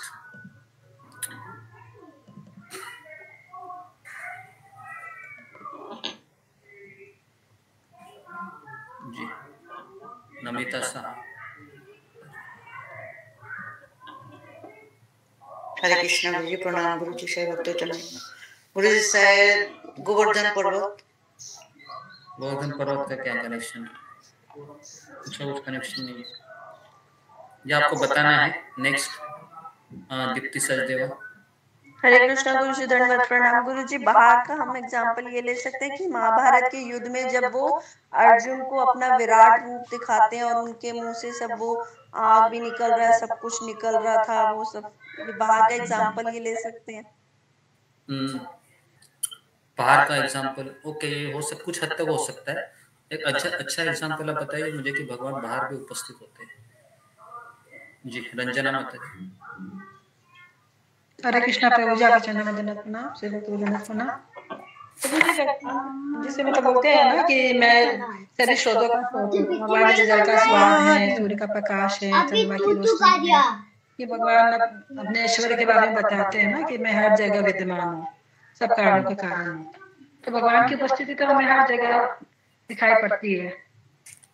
ओके चलो मुझे बताइए कि भगवान का ऐसा कौन सा अवतार है जिनके रंध्रों से ब्रह्मांड निकलते हैं बड़े बड़े? फिंगर को रेज कीजिए। जी जुम्मा गोराई। हरे कृष्ण गुरु जी, दंडवत प्रणाम, सभी भक्तों के चरणों में दंडवत प्रणाम। गुरु जी, वो कारणदक से विष्णु है जिसकी रंध्रों से अनंत कोटि ब्रह्मांड निकलते हैं और उनको महाविष्णु भी कहते हैं। गुरु जी आपने बताया था। ओके तो ये महाविष्णु के रंध्रों से ब्रह्मांड निकलते हैं और उसी ब्रह्मांड में कई सारे लोक है ना। उसमें से एक लोक है भूलोक है और उसमें उसी में हम वृंदावन है। और उस वृंदावन की लीलाओं में जब भगवान कृष्ण आते हैं तो यशोदा मैया जब उनको कहते हैं कि आप मुंह खोलिए, तो उसी मुंह के भीतर भी उसी ब्रह्मांड को यशोदा मैया दर्शन करती है। ठीक है, तो ये जो उदाहरण है ना, तो इस उदाहरण में वो कुंती महारानी बता रही है कि आप अंदर भी हैं और आप बाहर भी हैं, है ना। भगवान कृष्ण हमारे भीतर भी है परमात्मा के रूप में वैसे, और बाहर भी है, कण कण में है। इस तरीके से हम समझ सकते हैं। दूसरी प्रार्थना हम लेते हैं कुंती महारानी की। फिर कुंती महारानी कहती है कि ये तीन चीजें बताई। पहला चीज बताया कि मैं आपको इसलिए नमस्कार करती हूँ क्योंकि आप आदि पुरुष है, नंबर 1। सब लोग लिखिए इसको। नंबर 2 लिखिए कि आप भौतिक जगत के गुणों से अलिप्त रहते हैं। और तीसरा उन्होंने बताया आप समस्त वस्तुओं के भीतर भी है और बाहर भी है, और आप सबके लिए अदृश्य भी है। अदृश्य क्यों है? तो इसका उत्तर वो दूसरे श्लोक में बताती है। क्यों भगवान अंदर और बाहर होकर भी हमको दिखाई नहीं देते? तो कुंती महारानी कहती है माया जवनिका छन्नम, है ना। तो हमारे जो आंखें हैं उसके ऊपर अज्ञान की पट्टी चढ़ी हुई है। जब हम आध्यात्मिक गुरु के संपर्क में आते हैं तो फिर वह ज्ञान चक्षु में परिवर्तित होते हैं, और फिर हम उसका प्रैक्टिस करते करते करते करते करते करते, है ना, अनर्थ निवृत्ति के पश्चात फिर ये प्रेम चक्षु में परिवर्तित होते हैं। तब जाके ये माया जवनिका छन्नम, ये माया का कोटिंग निकल जाता है। तो इसलिए अभी कुंती महारानी कह रही है आप अंदर भी हैं, आप बाहर भी हैं, और फिर भी आप अदृश्य हैं। तो सवाल यह आ सकता है कि अदृश्य क्यों है भाई? तो इसलिए अदृश्य है क्योंकि हम 3 गुणों की पट्टी के भीतर हम दुनिया को देख रहे हैं। तो इसके लिए कुंती महारानी बहुत सुंदर ये श्लोक, ये प्रार्थना है ना। श्रील प्रभुपाद जी हमेशा कहते हैं कि भागवत में 3 प्रार्थनाएं प्रसिद्ध है। कौन सी थी वो 3 प्रार्थना बताइए? फिंगर को रेज कीजिए। भागवतम के, है ना, नंबर 3, नंबर 2, नंबर 1। जी सुजाता माता जी। दंडवत प्रणाम। कुंती महारानी की प्रार्थना और जो गजेंद्र की प्रार्थना और प्रहलाद महाराज की प्रार्थना। ओके जी नेक्स्ट। रीना सिंह।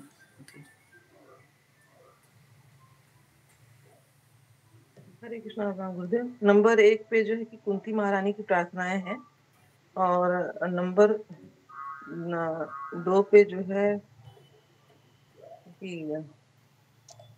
क्षमा करिएगा गुरुदेव, मुझे याद नहीं आ रहा है। हरे देखिए किसको किसको पता है, ये फिंगर को रेज कीजिए। टॉप 3 प्रेयर्स भागवतम के मैंने बताया था एक बार आपको। गुरुजी मैंने कहा। जी रूबी कुमारी। हरे कृष्ण गुरुजी धन्यवाद प्रणाम। गुरुजी पहले नंबर पे कुंती की, दूसरी नंबर पे है गोपियों की, और तीसरे नंबर की याद नहीं आ रही गुरुजी। ओके। गजेंद्र महाराज की। गजेंद्र महाराज नहीं थे, गजेंद्र हाथी था।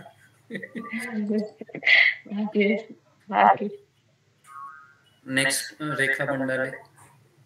हरे कृष्णा गुरुजी धन्यवाद प्रणाम। गुरुजी 3 प्रार्थनाएं कुंती महारानी, गजेंद्र जी और ध्रुव महाराज की प्रार्थना। नहीं, गजेंद्र भी नहीं आते, ध्रुव जी भी नहीं आते उसमें। ठीक है, मैं बता देता हूँ, लिखिए। सबसे नंबर 3 से हम शुरू करते हैं। नंबर 3 का है अवंती ब्राह्मण की प्रार्थना है। अवंती ब्राह्मण वो कहते हैं मेरे जीवन में दुखों का कारण कौन है, तो कहते हैं देवी देवता, ग्रह नक्षत्र, है ना, या फिर वो कहते हैं कि मन मेरे दुख का कारण है। ओके। उसके बाद सेकंड नंबर पे ब्रह्मा जी का प्रार्थना है। तत्तेनुकंपाम सुसुमिक्षमानम, दशम स्कंद में ब्रह्मा जी प्रार्थना करते हैं कि अगर हम हमारे दुखों को हमारे पूर्व जन्म के कुछ प्रतिफल के रूप में अगर हम लेते हैं और वो लेने के बाद में हम भगवान को धन्यवाद देते हैं, तो ये सेकंड नंबर का। फर्स्ट नंबर का है कुंती महारानी का प्रार्थना, है ना। तो ये टॉप 3 प्रेयर्स है, मतलब जो दुख से रिलेटेड है। अवंती ब्राह्मण, ब्रह्मा जी और कुंती महारानी। ओके, लिख लिया सबने? Okay, next. तो ओके, तो दूसरे श्लोक में कुंती महारानी कहती है कि माया के पर्दे से ढके रहने वाले आप शाश्वत तत्व हो, और हम आपको इसलिए नहीं पहचान पा रहे हैं। क्या मैंने बताया था, क्यों नहीं पहचान पा रहे हैं? क्योंकि हमारे चक्षु कौन से अभी अज्ञान में है ना, 3 गुणों से चक्षु है, अभी कोटेड है। जब गुरु मिलते हैं तो वह क्या बन जाते हैं? ज्ञान चक्षु। और फिर हम प्रैक्टिस करके वो क्या बन जाते हैं? प्रेम चक्षु। अभी हमारे चक्षु कौन से हो सकते हैं?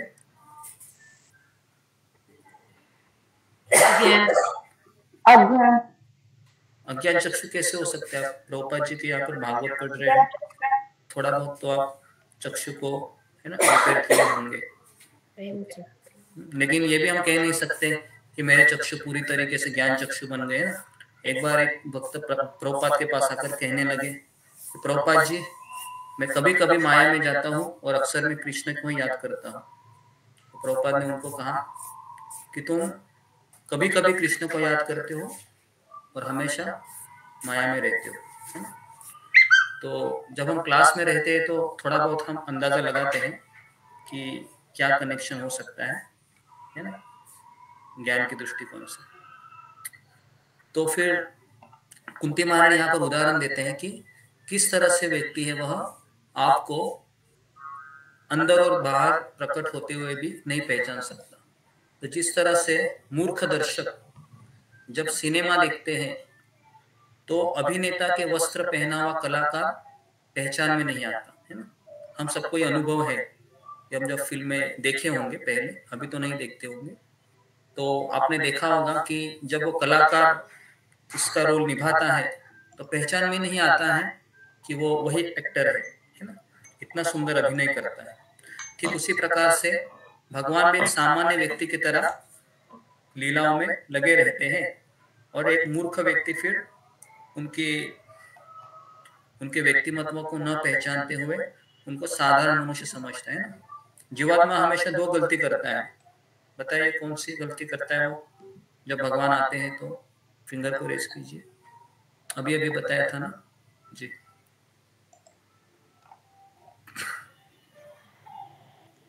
जी अशोक चावला प्रभु। जी जी, वो अपने आप को भगवान समझता है और भगवान को अपने जैसा समझता है, मानव समझता है, ये अपने आप को भगवान जैसा बनना चाहता है। जी जी जी, वेरी गुड। तो ये दो गलती करता है मनुष्य, अपने आप को भगवान समझता है या भगवान को अपने समान समझता है। तो इसके लिए वो पहचान ही नहीं पाता है बेसिकली कि ये कौन है करके, है ना। जब भगवान कृष्ण आए थे तो कई लोग हैं वो कहते थे कि ये कृष्ण ग्वाला है, साधारण व्यक्ति है, बराबर है। जब राजस्व यज्ञ में जब सभी लोगों ने सोचा कि हम इसी को क्या करेंगे, राज सिंहासन पर बिठाएंगे, अग्र पूजा का मान देंगे, तो शिशुपाल को रहा नहीं गया। शिशुपाल सोचा ये ग्वाला है, आप इसको इतना सम्मान दे रहे हैं, है ना। उस समय दंतवक्र, पौंड्रक, रुक्मी, शकुनी, ऐसे कई लोग थे जो भगवान को साधारण भी नहीं, है ना। शकुनी तो ये सोचता था कि ये कृष्ण कौन है, जादूगर है ना, बराबर है। जब उनको शांति दूत बनकर आए थे तो बड़ा विराट रूप दिखाया था, तो बहुत डर गया वो शकुनी। शकुनी सोच रहा है कौन है भाई, तो उसको लगा कि ये मुझसे भी बड़ा जादूगर है। तो इसके लिए वो हमेशा सलाह देते थे किसको, दुर्योधन को, कि मैं सबको मैं पहचान गया हूँ लेकिन एक व्यक्ति को पहचान नहीं पाया। कौन है वो है वासुदेव कृष्ण, है ना। इसको मैं पहचान नहीं पा रहा, ये कब क्या करेगा कोई गारंटी नहीं है। तो कई लोग भगवान को अभी भी नहीं समझ पाते हैं ना। राम है वो पकड़ में आते हैं, कृष्ण बिल्कुल पकड़ में नहीं आते। तो इसलिए हम जब आचार्यों की किताबें पढ़ते हैं, प्रभुपाद जी की किताबें पढ़ते हैं, तो कुछ हद तक हमको समझ में आता है कि कृष्ण पूर्ण पुरुषोत्तम भगवान कैसे है। तीसरा श्लोक, आगे कुंती महारानी कहती है कि हम जैसी स्त्रियां आपको किस तरह पूर्ण रूप से जान सकती है। ये तीसरा आर्गुमेंट कहती है। अभी उसने पहला श्लोक में क्या किया, बहुत स्तुति किया। दूसरे श्लोक में बोले कि माया के कारण हम आपको पहचान नहीं पा रहे। अभी तीसरे श्लोक में क्या कह रहे हो, मैं तो एक लेडीज हूं, मैं एक स्त्री हूं, मैं आपको कैसे जान सकती हूँ, है ना।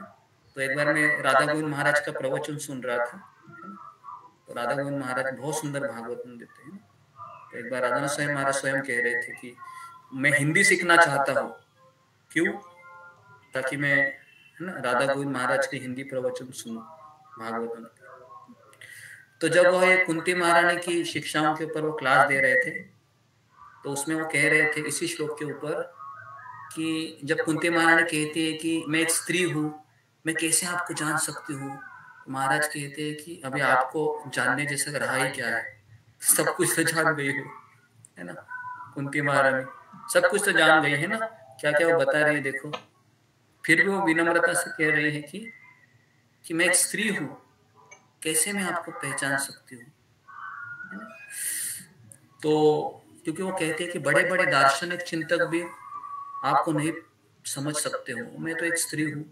लेकिन गीता में भगवान कहते हैं 8वें अध्याय में कि 7वें 8वें अध्याय में कि भगवान को, है ना, स्त्री भक्ति है वो स्त्री भी कर सकती है या निम्न जाति के पुरुष भी कर सकते हैं, और वो भक्ति करके भगवत धाम जा सकते हैं। तो इसके लिए भक्ति करने के लिए कोई ऐसा कोई ये नहीं है कि मैं इस जात का है उस जात का है करके। अगर उसको प्रामाणिक गुरु मिल जाते हैं, जैसे उत्तरा को, है ना, अर्जुन जैसे गुरु मिले और उत्तरा को अभी जीवन पूर्ण हुआ है ना, तो उसी तरीके से अगर किसी को अच्छे गुरु मिल जाए, शिक्षा गुरु, दीक्षा गुरु, तो फिर वह भगवान को प्राप्त कर सकती है। फिर कहती है कृष्णाय वासुदेवाय देवकी नंदनाय च नंद गोप कुमाराय गोविंदाय। कहते मैं आपको नमस्कार करती हूँ क्योंकि आप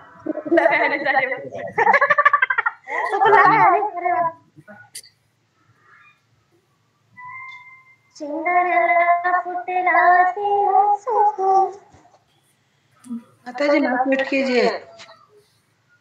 ओके, हो गया। ओके, क्यों ऐसा कह रही है वो, तो इसलिए कह रही है ऐसा कि मैं आपको नमस्कार करती हूँ क्योंकि आप वसुदेव के पुत्र हो, देवकी के लाडले हो और नंद के लाल हो और वृंदावन के अन्य ग्वाल एवं गौवों तथा इंद्रियों के प्राण बनकर आए हो।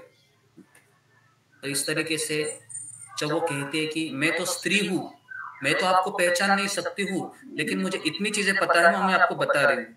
मुझे क्या क्या पता है, आप वसुदेव के पुत्र हो, ये मुझे पता है क्योंकि वसुदेव जी कौन है, मेरे भाई है। दूसरा कहते हैं कि आप देवकी के लाडले हो, क्योंकि मैं देवकी को भी जानती हूँ क्योंकि वो मेरे भाई की पत्नी है।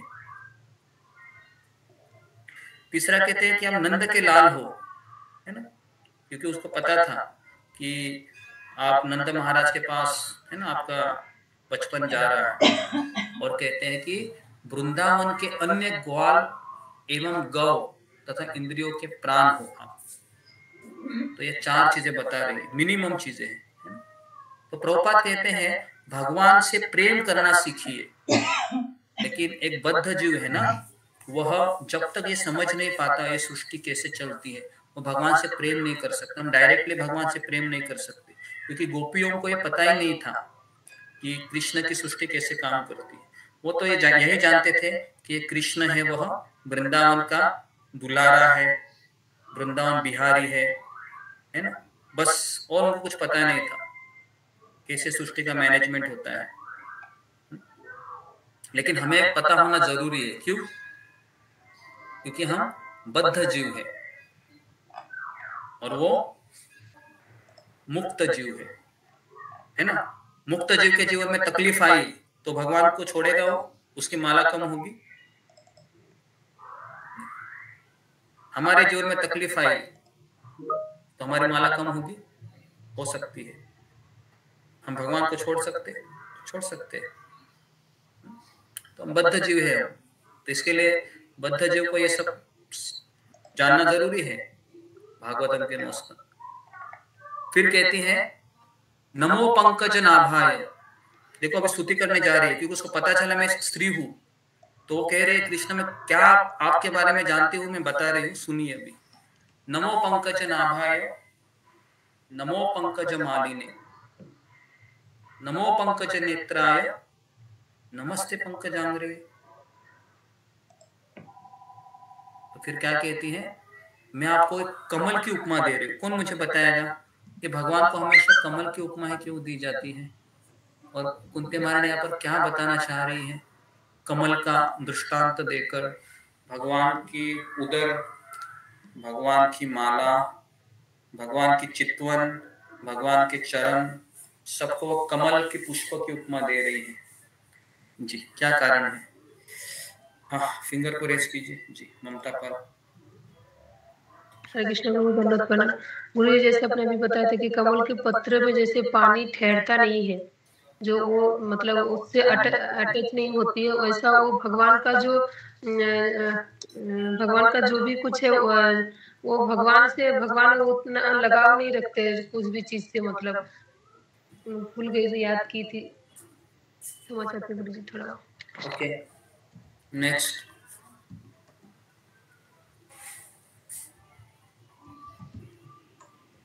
ठीक, हरे कृष्ण गुरु जी, दंडवत प्रणाम। सभी भक्तों को दंडवत प्रणाम। गुरु जी जिस तरह से कमल पानी में रहकर भी प्रभावित नहीं होता पानी से, उसी तरह भगवान भी इस भौतिक सृष्टि में आकर भी उससे प्रभावित नहीं होते हैं। और कमल की उपमा इसके लिए देती है कुंती महारानी कि इस भौतिक संसार में कमल से ज्यादा कोई खूबसूरत सुंदर नहीं है वस्तु, इसलिए कुंती महारानी कमल का उदाहरण देती है भगवान की स्तुति के लिए। देखिए यहाँ पर देखिए, कमल उदर कमल के सदृश स्थित है। इसका अर्थ है कि भगवान गर्भोदक्षय विष्णु के रूप में असंख्य ब्रह्मांड में स्थित होते हैं और जिनके उदर से कौन प्रकट होते हैं?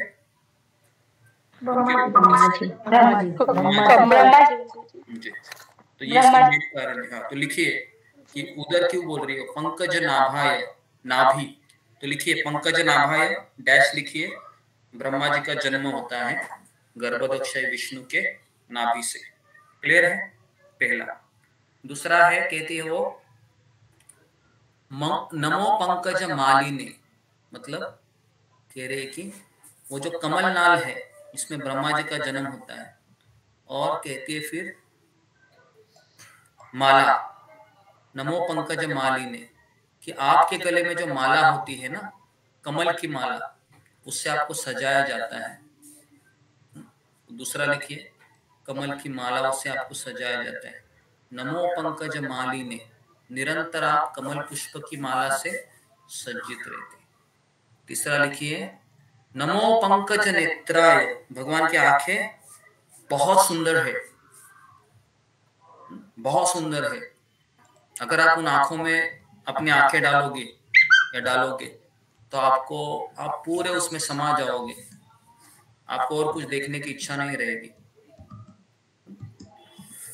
तो इसके लिए वो कहते हैं कि पंकज नेत्राय, तो प्रभुपाद लिखते हैं इसमें कि भगवान के नेत्र पंकज की तरह सुंदर है, जिसमें भगवान का दर्शन करने से ही समस्त आंखों का शुद्धिकरण होता है। और चौथा है नमो पंकज आंग्रय, मतलब नमो पंकज अंग्रे, अंगे मतलब कि कमल पुष्पों से अंकित चरण की तलवे। तलवे पता है क्या होता है?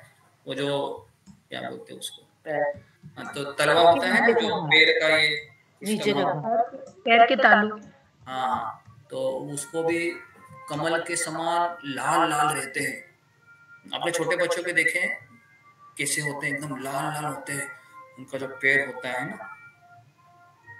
तो वैसे भगवान, वो तो मैं छोटा सा उदाहरण दिया, लेकिन भगवान के चरण सोचो कितने कमल के जैसे एकदम सुंदर होंगे।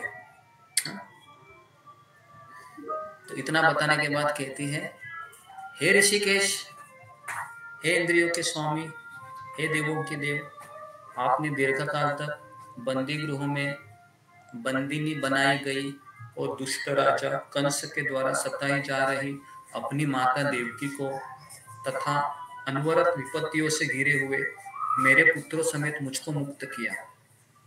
तो अभी इतना सब कहने के बाद है ना, वो कुंती महारानी है, वह कृष्ण ने मेरे ऊपर कितने उपकार किए हैं ये बताने जा रही है कि आपने अपनी माता को कंस के द्वारा बंदी गृह में बंदी गई थी, और वो कंस है उसको सताया जा रहा था उसको, लेकिन आपने मेरी और मेरे पुत्रों की हमेशा रक्षा की।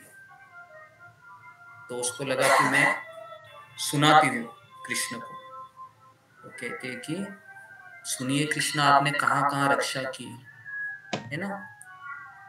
विशान महाग्ने पुरुषार्थ दर्शना दश सभाया वनवास कृच्छत मृधे मृधे नेक महारथास्त्रतो द्रोणस्त्रतश्याम हरे विरक्षिता। सुंदर श्लोक है। तो उसमें कहते हैं कि विशान महे, मतलब आपने मेरे पुत्र की जहर से रक्षा की। दुर्योधन ने उसको मार डाला था, लेकिन आपने उसको जीवित किया। हालांकि जीवित किसने किया था पता है? जीवित किसने किया था? वो पानी के भीतर वो जो सर्प के ये रहते हैं ना, राजा, क्या उसका नाम भूल गया मैं, जो उनके रिश्तेदार होते हैं, कौन थे वो? वासुकी थे, जो दंश करते हैं है ना इनको, भीम को, और उनका सारा जहर वो निकाल देते हैं, बराबर है? तो है ना, तो अभी रक्षा किसने की थी? कृष्ण आए थे क्या वहां पर भीम का जहर निकालने के लिए? नहीं, लेकिन वो कनेक्शन किसको लगा रहे हैं? कृष्ण ने ही रक्षा की है ना। तो हमारा भी ऐसे होना चाहिए ना। मान लो हम ट्रेन से उतरते उतरते अचानक गिर गए और बाल बाल बच गए, तो हमें किसको धन्य, और अचानक एक व्यक्ति ने हमें खींच लिया, तो लगता है कि इसने बचाया मुझे, लेकिन बचाने वाला कौन है? भगवान ने है। भगवान ने उसको कहा था कि इसको ये करो करके, है क्योंकि उसके हृदय में कौन है? परमात्मा है ना, बराबर। उसी समय खींचने का बुद्धि किसने दिया उसको? भगवान ने दिया। दूसरा कहते हैं कि विषयुक्त भोजन से और अग्निकांड से। कौन सा था वो अग्निकांड जो रक्षा लाक्षाग्नि है, लाक्षाग्नि है। तीसरा कहते हैं मानव भक्षियों से। कौन था वो मानव भक्षी जो पांडवों को मारने आया था? हाँ हिडिंब था वो। चौथा था असत सभा। असत सभा मतलब वो जो द्रौपदी की जो सभा थी है ना, असत सभा, उससे रक्षा की। और फिर वनवास काल के कष्ट से। कितना साल का वनवास हुआ था पांडवों को? 14 साल, 12 साल का वनवास हुआ था। और फिर कहते हैं महारथियों द्वारा लड़े गए युद्ध से, कुरुक्षेत्र के युद्ध से भी, और अश्वत्थामा के अस्त्र से आपने बचाया। इतना सब बताने के बाद पता है कुंती महारानी क्या कहती है? कहती है कि विपद संतुता शाश्वत तत्र तत्र जगद्गुरो भवतो दर्शनम यत्पाद पुनर्भव दर्शनम। तो कहते हैं मैं चाहती हूं कि ये सारी विपत्तियां बार बार आए। क्या हम ये चाहते हैं हमारे जीवन में कि सारी विपत्तियां बार बार आए? कितने लोग चाहते हैं? फिंगर को रेज कीजिए। कितने लोग चाहते हैं? थोड़ा सोच समझ कर फिंगर को रेज कीजिए। हाँ, क्या एक्साइटमेंट मत हो जाइए ज्यादा। एकदम भावुक था कि वश फिंगर को रेस मत कीजिए, क्योंकि अगर आप फिंगर को रेस कीजिए और अगर कल से शुरू हो जाएंगे तो आप मुझे फोन मत कीजिए, है ना, कि अभी मैंने कर दिया क्या बोलूं करके। ठीक है जी, 6 लोग हैं। ठीक है, मुझे नहीं लगता है कि आप इतने परिपक्व है ना, क्योंकि मैं आपको जानता हूँ। जिन्होंने फिंगर को रेस किया है सबने मुझे फोन किया है प्रॉब्लम आने के बाद। छोड़ दो इसको फिर, है ना। ओके, आगे बढ़ो। गुरुजी फोन से मार्गदर्शन के लिए करती हूँ। हाँ, वो मार्गदर्शन के लिए प्रॉब्लम होता है ना। मार्गदर्शन क्या है? मार्गदर्शन को मिला है कि भगवान ही हमारे दुखों से है ना, दुख आने के बाद भगवान हमें और नजदीक लाना चाहते हैं। ये तो हम रोज ही सुनते हैं ना। तो अभी पर मुझे जब दुख आता है तो भगवान की याद आती है, तो फिर भगवान के रूप में हमें आप ही दिखाई देते हैं, इसलिए हम आपको ही कॉल कर लेते हैं। दीदी हरे कृष्ण जी, अच्छा है। ओके, तो मैं चाहती हूँ कि ये सारी विपत्तियां बार बार आए, बार बार, है ना। मैं तो नहीं चाहता हूँ कि विपत्तियां बार बार, जिसमें हम आपका दर्शन पुनः पुनः कर सके। क्यों बोल रही है ऐसी विपत्तियां बार बार आए? क्योंकि जब जब कुंती महारानी के जीवन में कठिनाई आई, कृष्ण द्वारिका से हस्तिनापुर दौड़े दौड़े आए, और इसके लिए वो चाहती है कि मेरा कृष्ण कभी द्वारका में ना जाए, इधर ही रहे। आप भी चाहते होंगे ना, कृष्ण अगर आएंगे तो हमको जाने देंगे? कोई नहीं जाने देगा, है ना।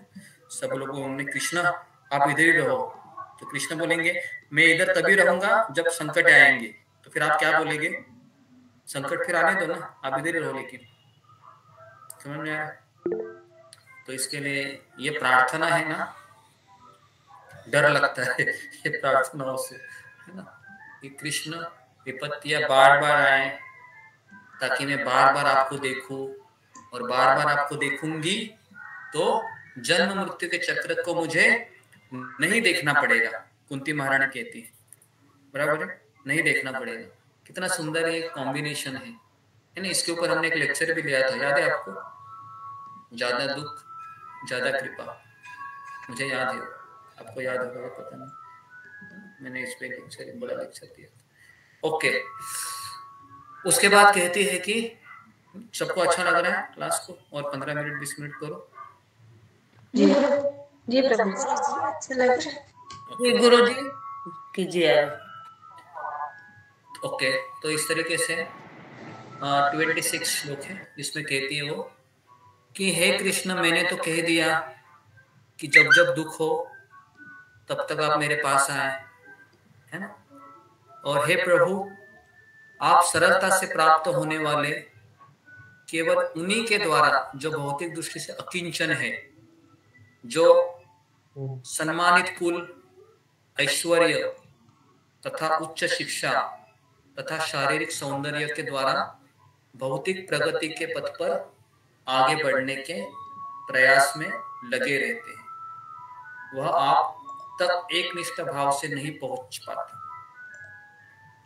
तो यहाँ पर कुंती माता दो चीजें बताती है। पहले है आप किसको सरलता से प्राप्त होते हैं, जो अकिंचन गोचर, अकिंचन का अर्थ है जो दरिद्र है।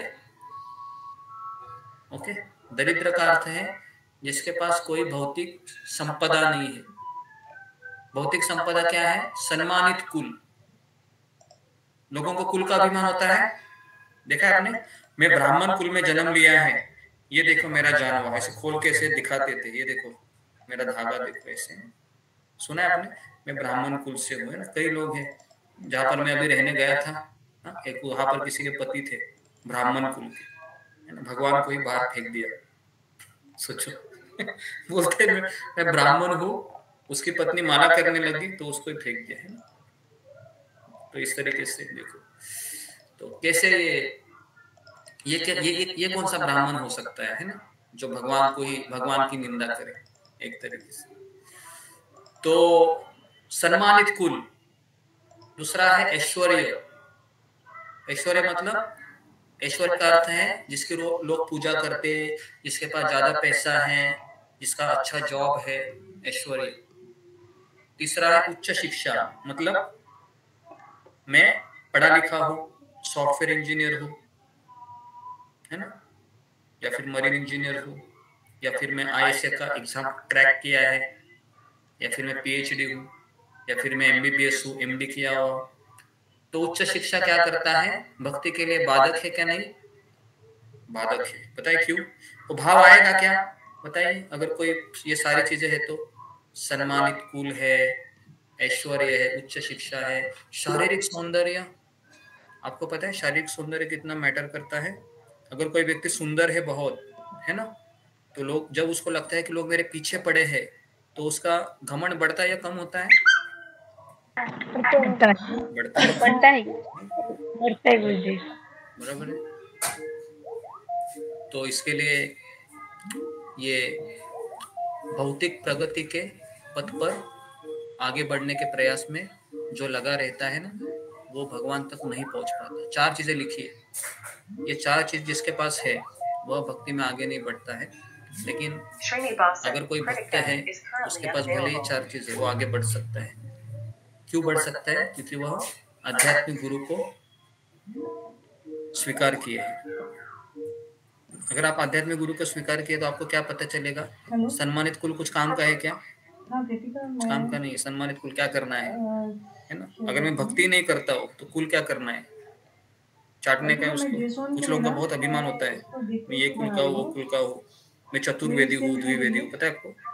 चतुर्वेदी हूँ, द्विवेदी हूँ, ये आता तो कुछ है नहीं, लेकिन बोलते मैं चतुर्वेदी हूँ।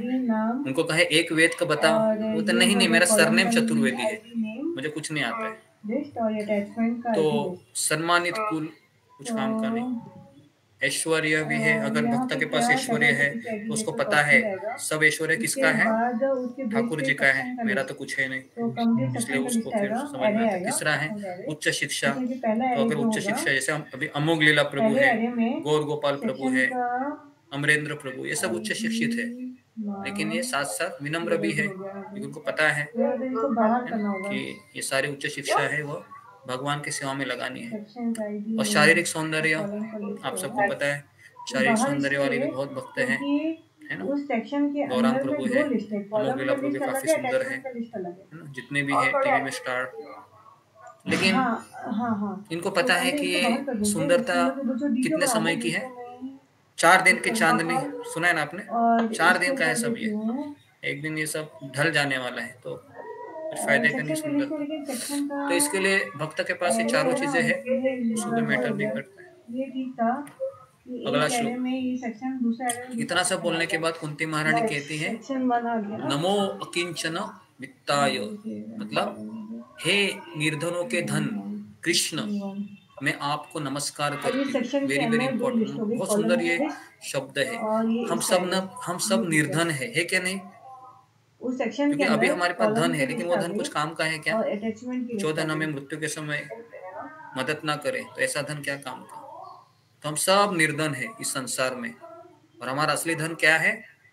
कृष्ण, कृष्ण के भक्त, कृष्ण की भक्ति। तो इसलिए मैं आपको नमस्कार करती हूँ। आपको प्रकृति के भौतिक गुणों की क्रिया प्रतिक्रियाओं से कोई लगाव नहीं है, कोई कनेक्शन नहीं है, क्योंकि आप 3 गुणों के रचयिता हैं। आप आत्मतुष्ट हो, मतलब आप में ही आप मग्न रहते हो, संतुष्ट रहते हो। अतएव आप परम शांत तथा अद्वैतवादियों के स्वामी कैवल्यपति है। कैवल्यपति मतलब अद्वैतवादियों के स्वामी। अद्वैत मतलब मैं और भगवान एक है। कैवल्यपतये नमः, प्रणाम करती हूँ, है ना। यदि जीव के पास कुछ भी ना रहे तो समाप्त हो जाएगा, है ना। तो त्यागी कौन है? तो एक बार एक व्यक्ति थे, है ना, एक साधु आए थे गांव में। तो एक गांव वाला गया और साधु को कहा कि साधु आप महाराज, आपने कितना बड़ा त्याग किया है ना। आपने तो अपना घर दार सब त्याग करके आप भगवान की सेवा में लगे हैं। मैं आपको नमस्कार करता हूँ, सही में आप बहुत बड़े त्यागी हो। तो साधु महाराज क्या कहते हैं? मुझसे तो बड़ा त्यागी कौन है? तुम हो। क्या कहते हैं? तो गांव वाला बोलता मैं कैसे त्यागी हूँ? तो कहते हैं कि तुमने तो भगवान कृष्ण को त्याग दिया है। बताओ सबसे बड़ा त्यागी कौन है, मैं हो या तुम है? तो गांव वाले को समझ में आता है सही बोल रहा है, क्योंकि मैं भगवान का भजन नहीं कर रहा। तो इसके लिए सबसे बड़ा त्यागी कौन है? बहुत लोग हैं ना अभी दुनिया में जो भगवान को त्याग करके बैठे हैं। श्लोक क्रमांक 28 फिर कहते हैं, हे भगवान, मैं आपको शाश्वत समय, परम नियंता, आदि अंत से रहित तथा सर्वव्यापी मानती हूँ। आप सबों पर समान रूप से दया दिखलाते हो। जीवों में जो पारस्परिक कलह है वो सामाजिक मतभेद के कारण है। तो कुंती महारानी जानती थी कि कृष्ण न तो उनके भतीजे हैं न उनके पितृकुल के सदस्य हैं। वो अच्छी तरह जानती थी कि कृष्ण भगवान है जो परमात्मा के रूप में निवास करती है। कि कुंती महारानी कहाँ की औरत थी? कुंती महारानी ब्रजवासी थी क्या? हाँ, प्राइमरी थी। कुंती महारानी ब्रजवासी नहीं थी, लेकिन कुंती महारानी को द्वारका की लीला पता था। कि जब द्वारिका की लीला हुई थी ना, पता है, तो कुंती महारानी वहां पर थी। तो इसके लिए वो आगे कहती है कि हे भगवान, आपके दिव्य लीलाओं को कोई समझ नहीं सकता, क्योंकि वे मानवीय प्रतीत होती है और इस कारण भ्रामक है। न तो आपका कोई विशेष कृपा पात्र है, न ही कोई आपका अप्रिय है। यह केवल लोगों की कल्पना ही है कि वो आपके ऊपर पक्षपात का आरोप लगाते हैं। इतना सुंदर प्रार्थना है कि लोग कहते हैं कि कृष्ण पार्शल है, उन्होंने पांडवों की सहायता की, दुर्योधन को मरवा दिया, लेकिन गलत है। हालांकि युद्ध में जितने लोग मारे गए ये कृष्ण की विशेष कृपा थी, सभी लोगों को मुक्ति प्राप्त हुई। लेकिन ये लोग नहीं जानते, लोग यही जानते हैं कि कृष्ण ने पांडवों को बचा लिया, दुर्योधन को मरवा दिया। तो इसलिए ये केवल लोगों की कल्पना ही है कि आप पक्षपात करते हैं, ये आपके ऊपर आरोप लगाते हैं। न तो आपका कोई विशेष कृपा पात्र है, नहीं कोई आपको अप्रिय है। तो कोई माँ को उसके सारे बच्चों कभी अप्रिय हो सकते हैं, कोई कितना भी गलत करे, हो ही नहीं सकता, है ना। तो माँ हमेशा सारे बच्चों को समान देखती है, लेकिन जो बच्चा ज्यादा ही माँ माँ माँ माँ करता है तो माँ उसका विशेष ध्यान रखती है ना। श्लोक क्रमांक 30 इसमें वो कहती है, हे विश्वात्मा ये सचमुच ही चकरा देने वाली बात है कि आप निष्क्रिय रहते हुए भी कर्म करते हैं। निष्क्रिय मतलब आपने देखा है कृष्ण को, खास करके महाविष्णु को, कैसे वो लेटे रहते हैं ना, कुछ करते हैं, निष्क्रिय है, लेकिन फिर भी आप कर्म करते हुए दिखाई देते हैं। जब आप राम अवतार में आते हैं तो मर्यादा पुरुषोत्तम का रोल निभाते हैं, चैतन्य महाप्रभु के रूप में आते हैं तो सन्यासी का रोल निभाते हैं, कृष्ण के रूप में आते हैं तो माखन चोरी की लीलाओं में लोगों को लुभायित करते हैं। तो इस तरीके से ये चकरा देने वाली बात है कि आप निष्क्रिय भी दिखते हैं और आप कार्य भी करते हैं। आप पशु, मनुष्य, ऋषि तथा जलचरों के मध्य अवतरित होते हैं। इस तरीके से सचमुच ये चकराने वाली बात है। फिर कहती है, हे कृष्ण, जब आपने कोई अपराध किया था तब यशोदा ने जैसे ही आपको बांधने के लिए रस्सी उठाई तो मैंने आपकी व्याकुल आंखों को देखा था। आपकी आंखों में आंसू आ रहे थे जिससे आपकी आंखों का काजल भूल गया था। यद्यपि आपसे साक्षात काल भी भयभीत रहता है, लेकिन मैंने जब आपकी आंखों को देखा तो मैं देख रहा था कि आप अपनी माँ के डांट से भयभीत हुए थे और ये दृश्य मुझे बहुत मोहग्रस्त करता है। कौन कहती है ऐसी? कुंती महारानी कह रही है। किसको कह रही है? किसको कह रही है?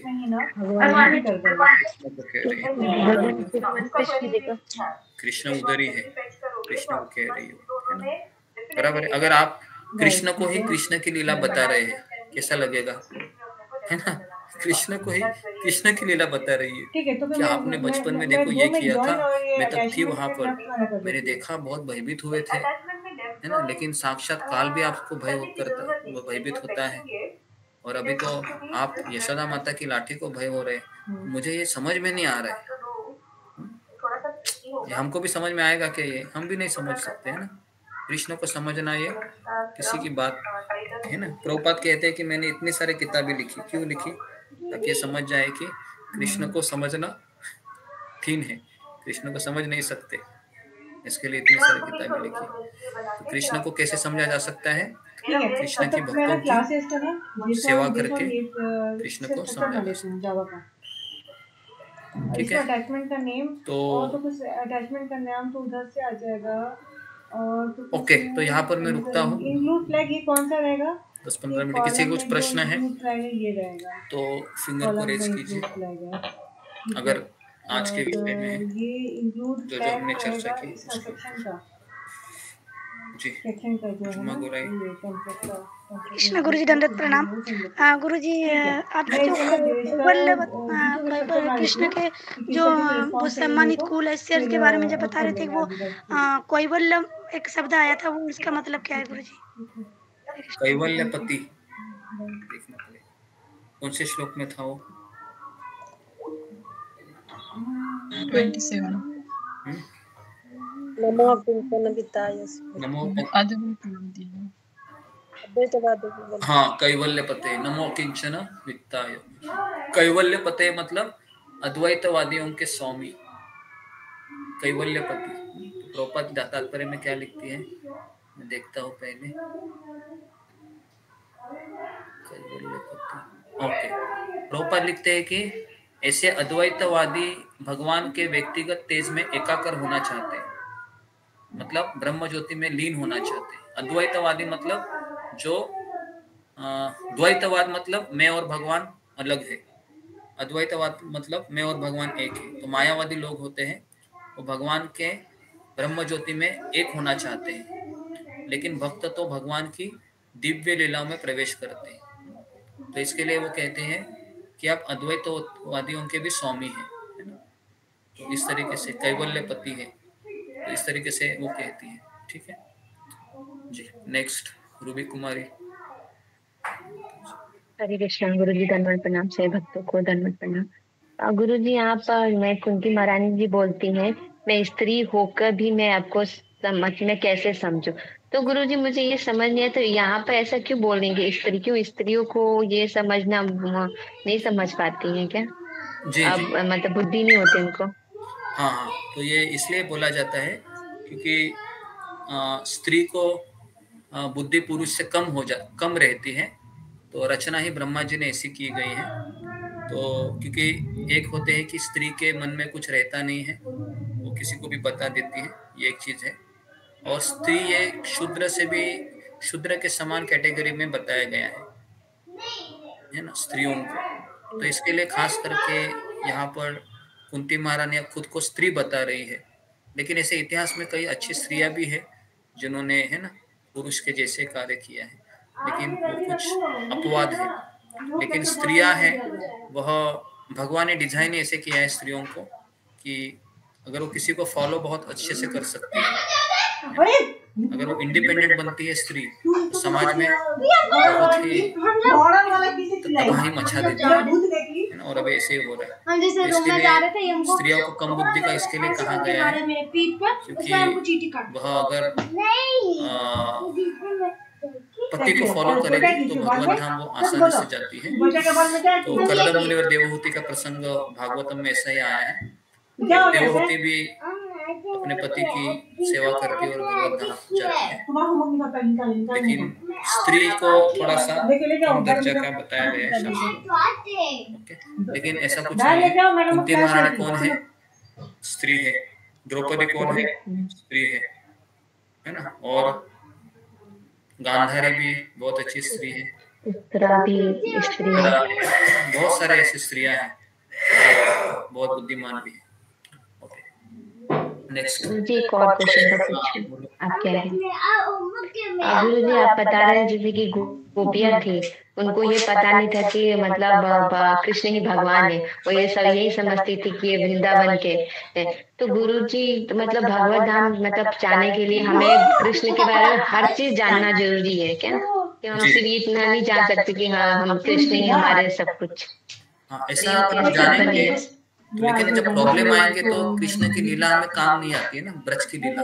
अगर आप बहुत बड़े प्रॉब्लम में है और मैं आपको कृष्ण लीला सुनाऊं तो कुछ कनेक्शन नहीं होता है ना। आपको प्रॉब्लम आया है तो आपको सॉल्यूशन चाहिए ना। सॉल्यूशन कैसे चाहिए? फिर गीता पढ़नी पड़ेगी ना। भगवत गीता में वृंदावन की लीला है क्या? वहीं पर भी दिखती है, गीता में नहीं है ना, बराबर है। गोपियों को कैसा नेचुरल था, वो जब भी संकट आता था वो किसको पुकारते थे?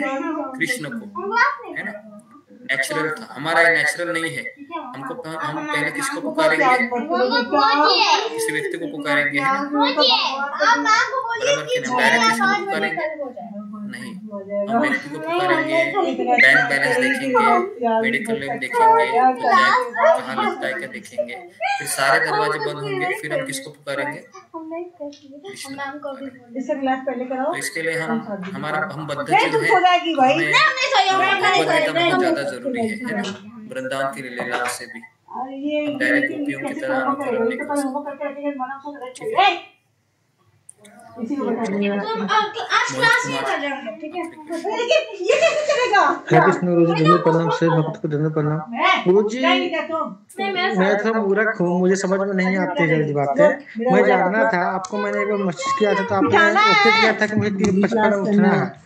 फिर आपने कहा था कि 4 बजे से जब में आओ, तो मैं 3:30 बजे उठूँ कि 4 बजे उठ कंफ्यूज जाता हूँ, और इसलिए समझ नहीं पाता। मैं थोड़ा मूर्ख हूँ गुरु जी। 3:30 बजे नहीं उठो मत, 4 बजे नहीं उठो मत, दोनों के बीच में उठो, 3:45 बजे। ठीक गुरु जी, हरे कृष्ण गुरु जी, जैसे हमारी लाइफ में अप एंड डाउन आता है, जब अच्छा होता है तब हम शुक्र भी मनाते हैं कि ये सब जो कुछ भी हो रहा है हमारे साथ कृष्ण की कृपा से हो रहा है। सुख में भी हम याद करते हैं, फिर जब दुख तकलीफ आता है या कुछ भी होता है, जैसे अभी आपने बताया है कि गोपियों की तरह हम अनुकरण नहीं कर सकते, पर हम ये सोचे कि आपने हमें जितनी शिक्षा दी है कि दुख आता है तो वो भी कृष्ण की कृपा हो रही है हमारे ऊपर। तो हमारे मन में जैसे विचार है कि हम चाहे जितनी मर्जी मुसीबतें आ जाए या कोई भी घर में कलह हो या कोई भी हमारे खिलाफ कुछ भी कहे या कुछ भी हो, हम ये सोचे कि हमें पता है कि कृष्ण देख रहे हैं और कृष्ण अपने आप सामने वाले को सबक देंगे। तो ये शुद्ध होगा या कौन सा कैसा अहंकार होगा? नहीं, अहंकार नहीं हो सकता है, लेकिन उसके नॉलेज भी चाहिए ना। हम आंख बंद करके खुद ही तो नहीं लगा सकते, है ना, कृष्ण देख लेंगे। हमें सत्संग में भी आना चाहिए ना रेगुलर। हमारे कोई भी कार्य करने में कॉन्फिडेंस भी चाहिए ना, या चलो आंखें बंद करके कृष्ण देख लेंगे, कृष्ण कोई तो ऐसा तो नहीं होता है ना। हमें तो पहले हमारा नॉलेज चीज भी बहुत स्ट्रांग होना चाहिए, गीता का, भागवतम का, है ना, रेगुलर हम सत्संग में भी होना चाहिए, तब जाके वो कॉन्फिडेंस आएगा। नहीं तो अभी आप बोलोगे कि मेरा दिमाग बहुत खराब हो रहा है, क्या करो, लेक्चर में सुना तो चलो, जो भी देखेंगे कृष्ण देखेंगे, वो देखने के बाद भी फिर दिमाग खराब होता रहेगा, सही में देखेंगे क्या, ऐसा तो होगा नहीं, सवाल आते रहेंगे। समझ में आ रहा है? तो कॉन्फिडेंस होना बहुत जरूरी है। कॉन्फिडेंस वो रेगुलरली भागवत गीता श्रवण करने से ही आता है, ऐसे नहीं आता है कि बस मैं 1-2 बार श्रवण करूं। ओके, पर इसको हम पॉजिटिव एटीट्यूड तो कहेंगे ना कि हमारा एटीट्यूड पॉजिटिव है। हाँ, पॉजिटिव एटीट्यूड तभी होगा जब आप पॉजिटिव वो चीज करने के बाद निगेटिव विचारों से नहीं प्रभावित होगी, है ना। पॉजिटिव एटीट्यूड तो दिखा दिया, लेकिन बाद में निगेटिविटी भी तो नहीं आनी चाहिए ना। मैंने ठीक किया क्या कृष्ण सही में रक्षा करेंगे क्या, ये सवाल नहीं आने चाहिए ना फिर। समझ में आया?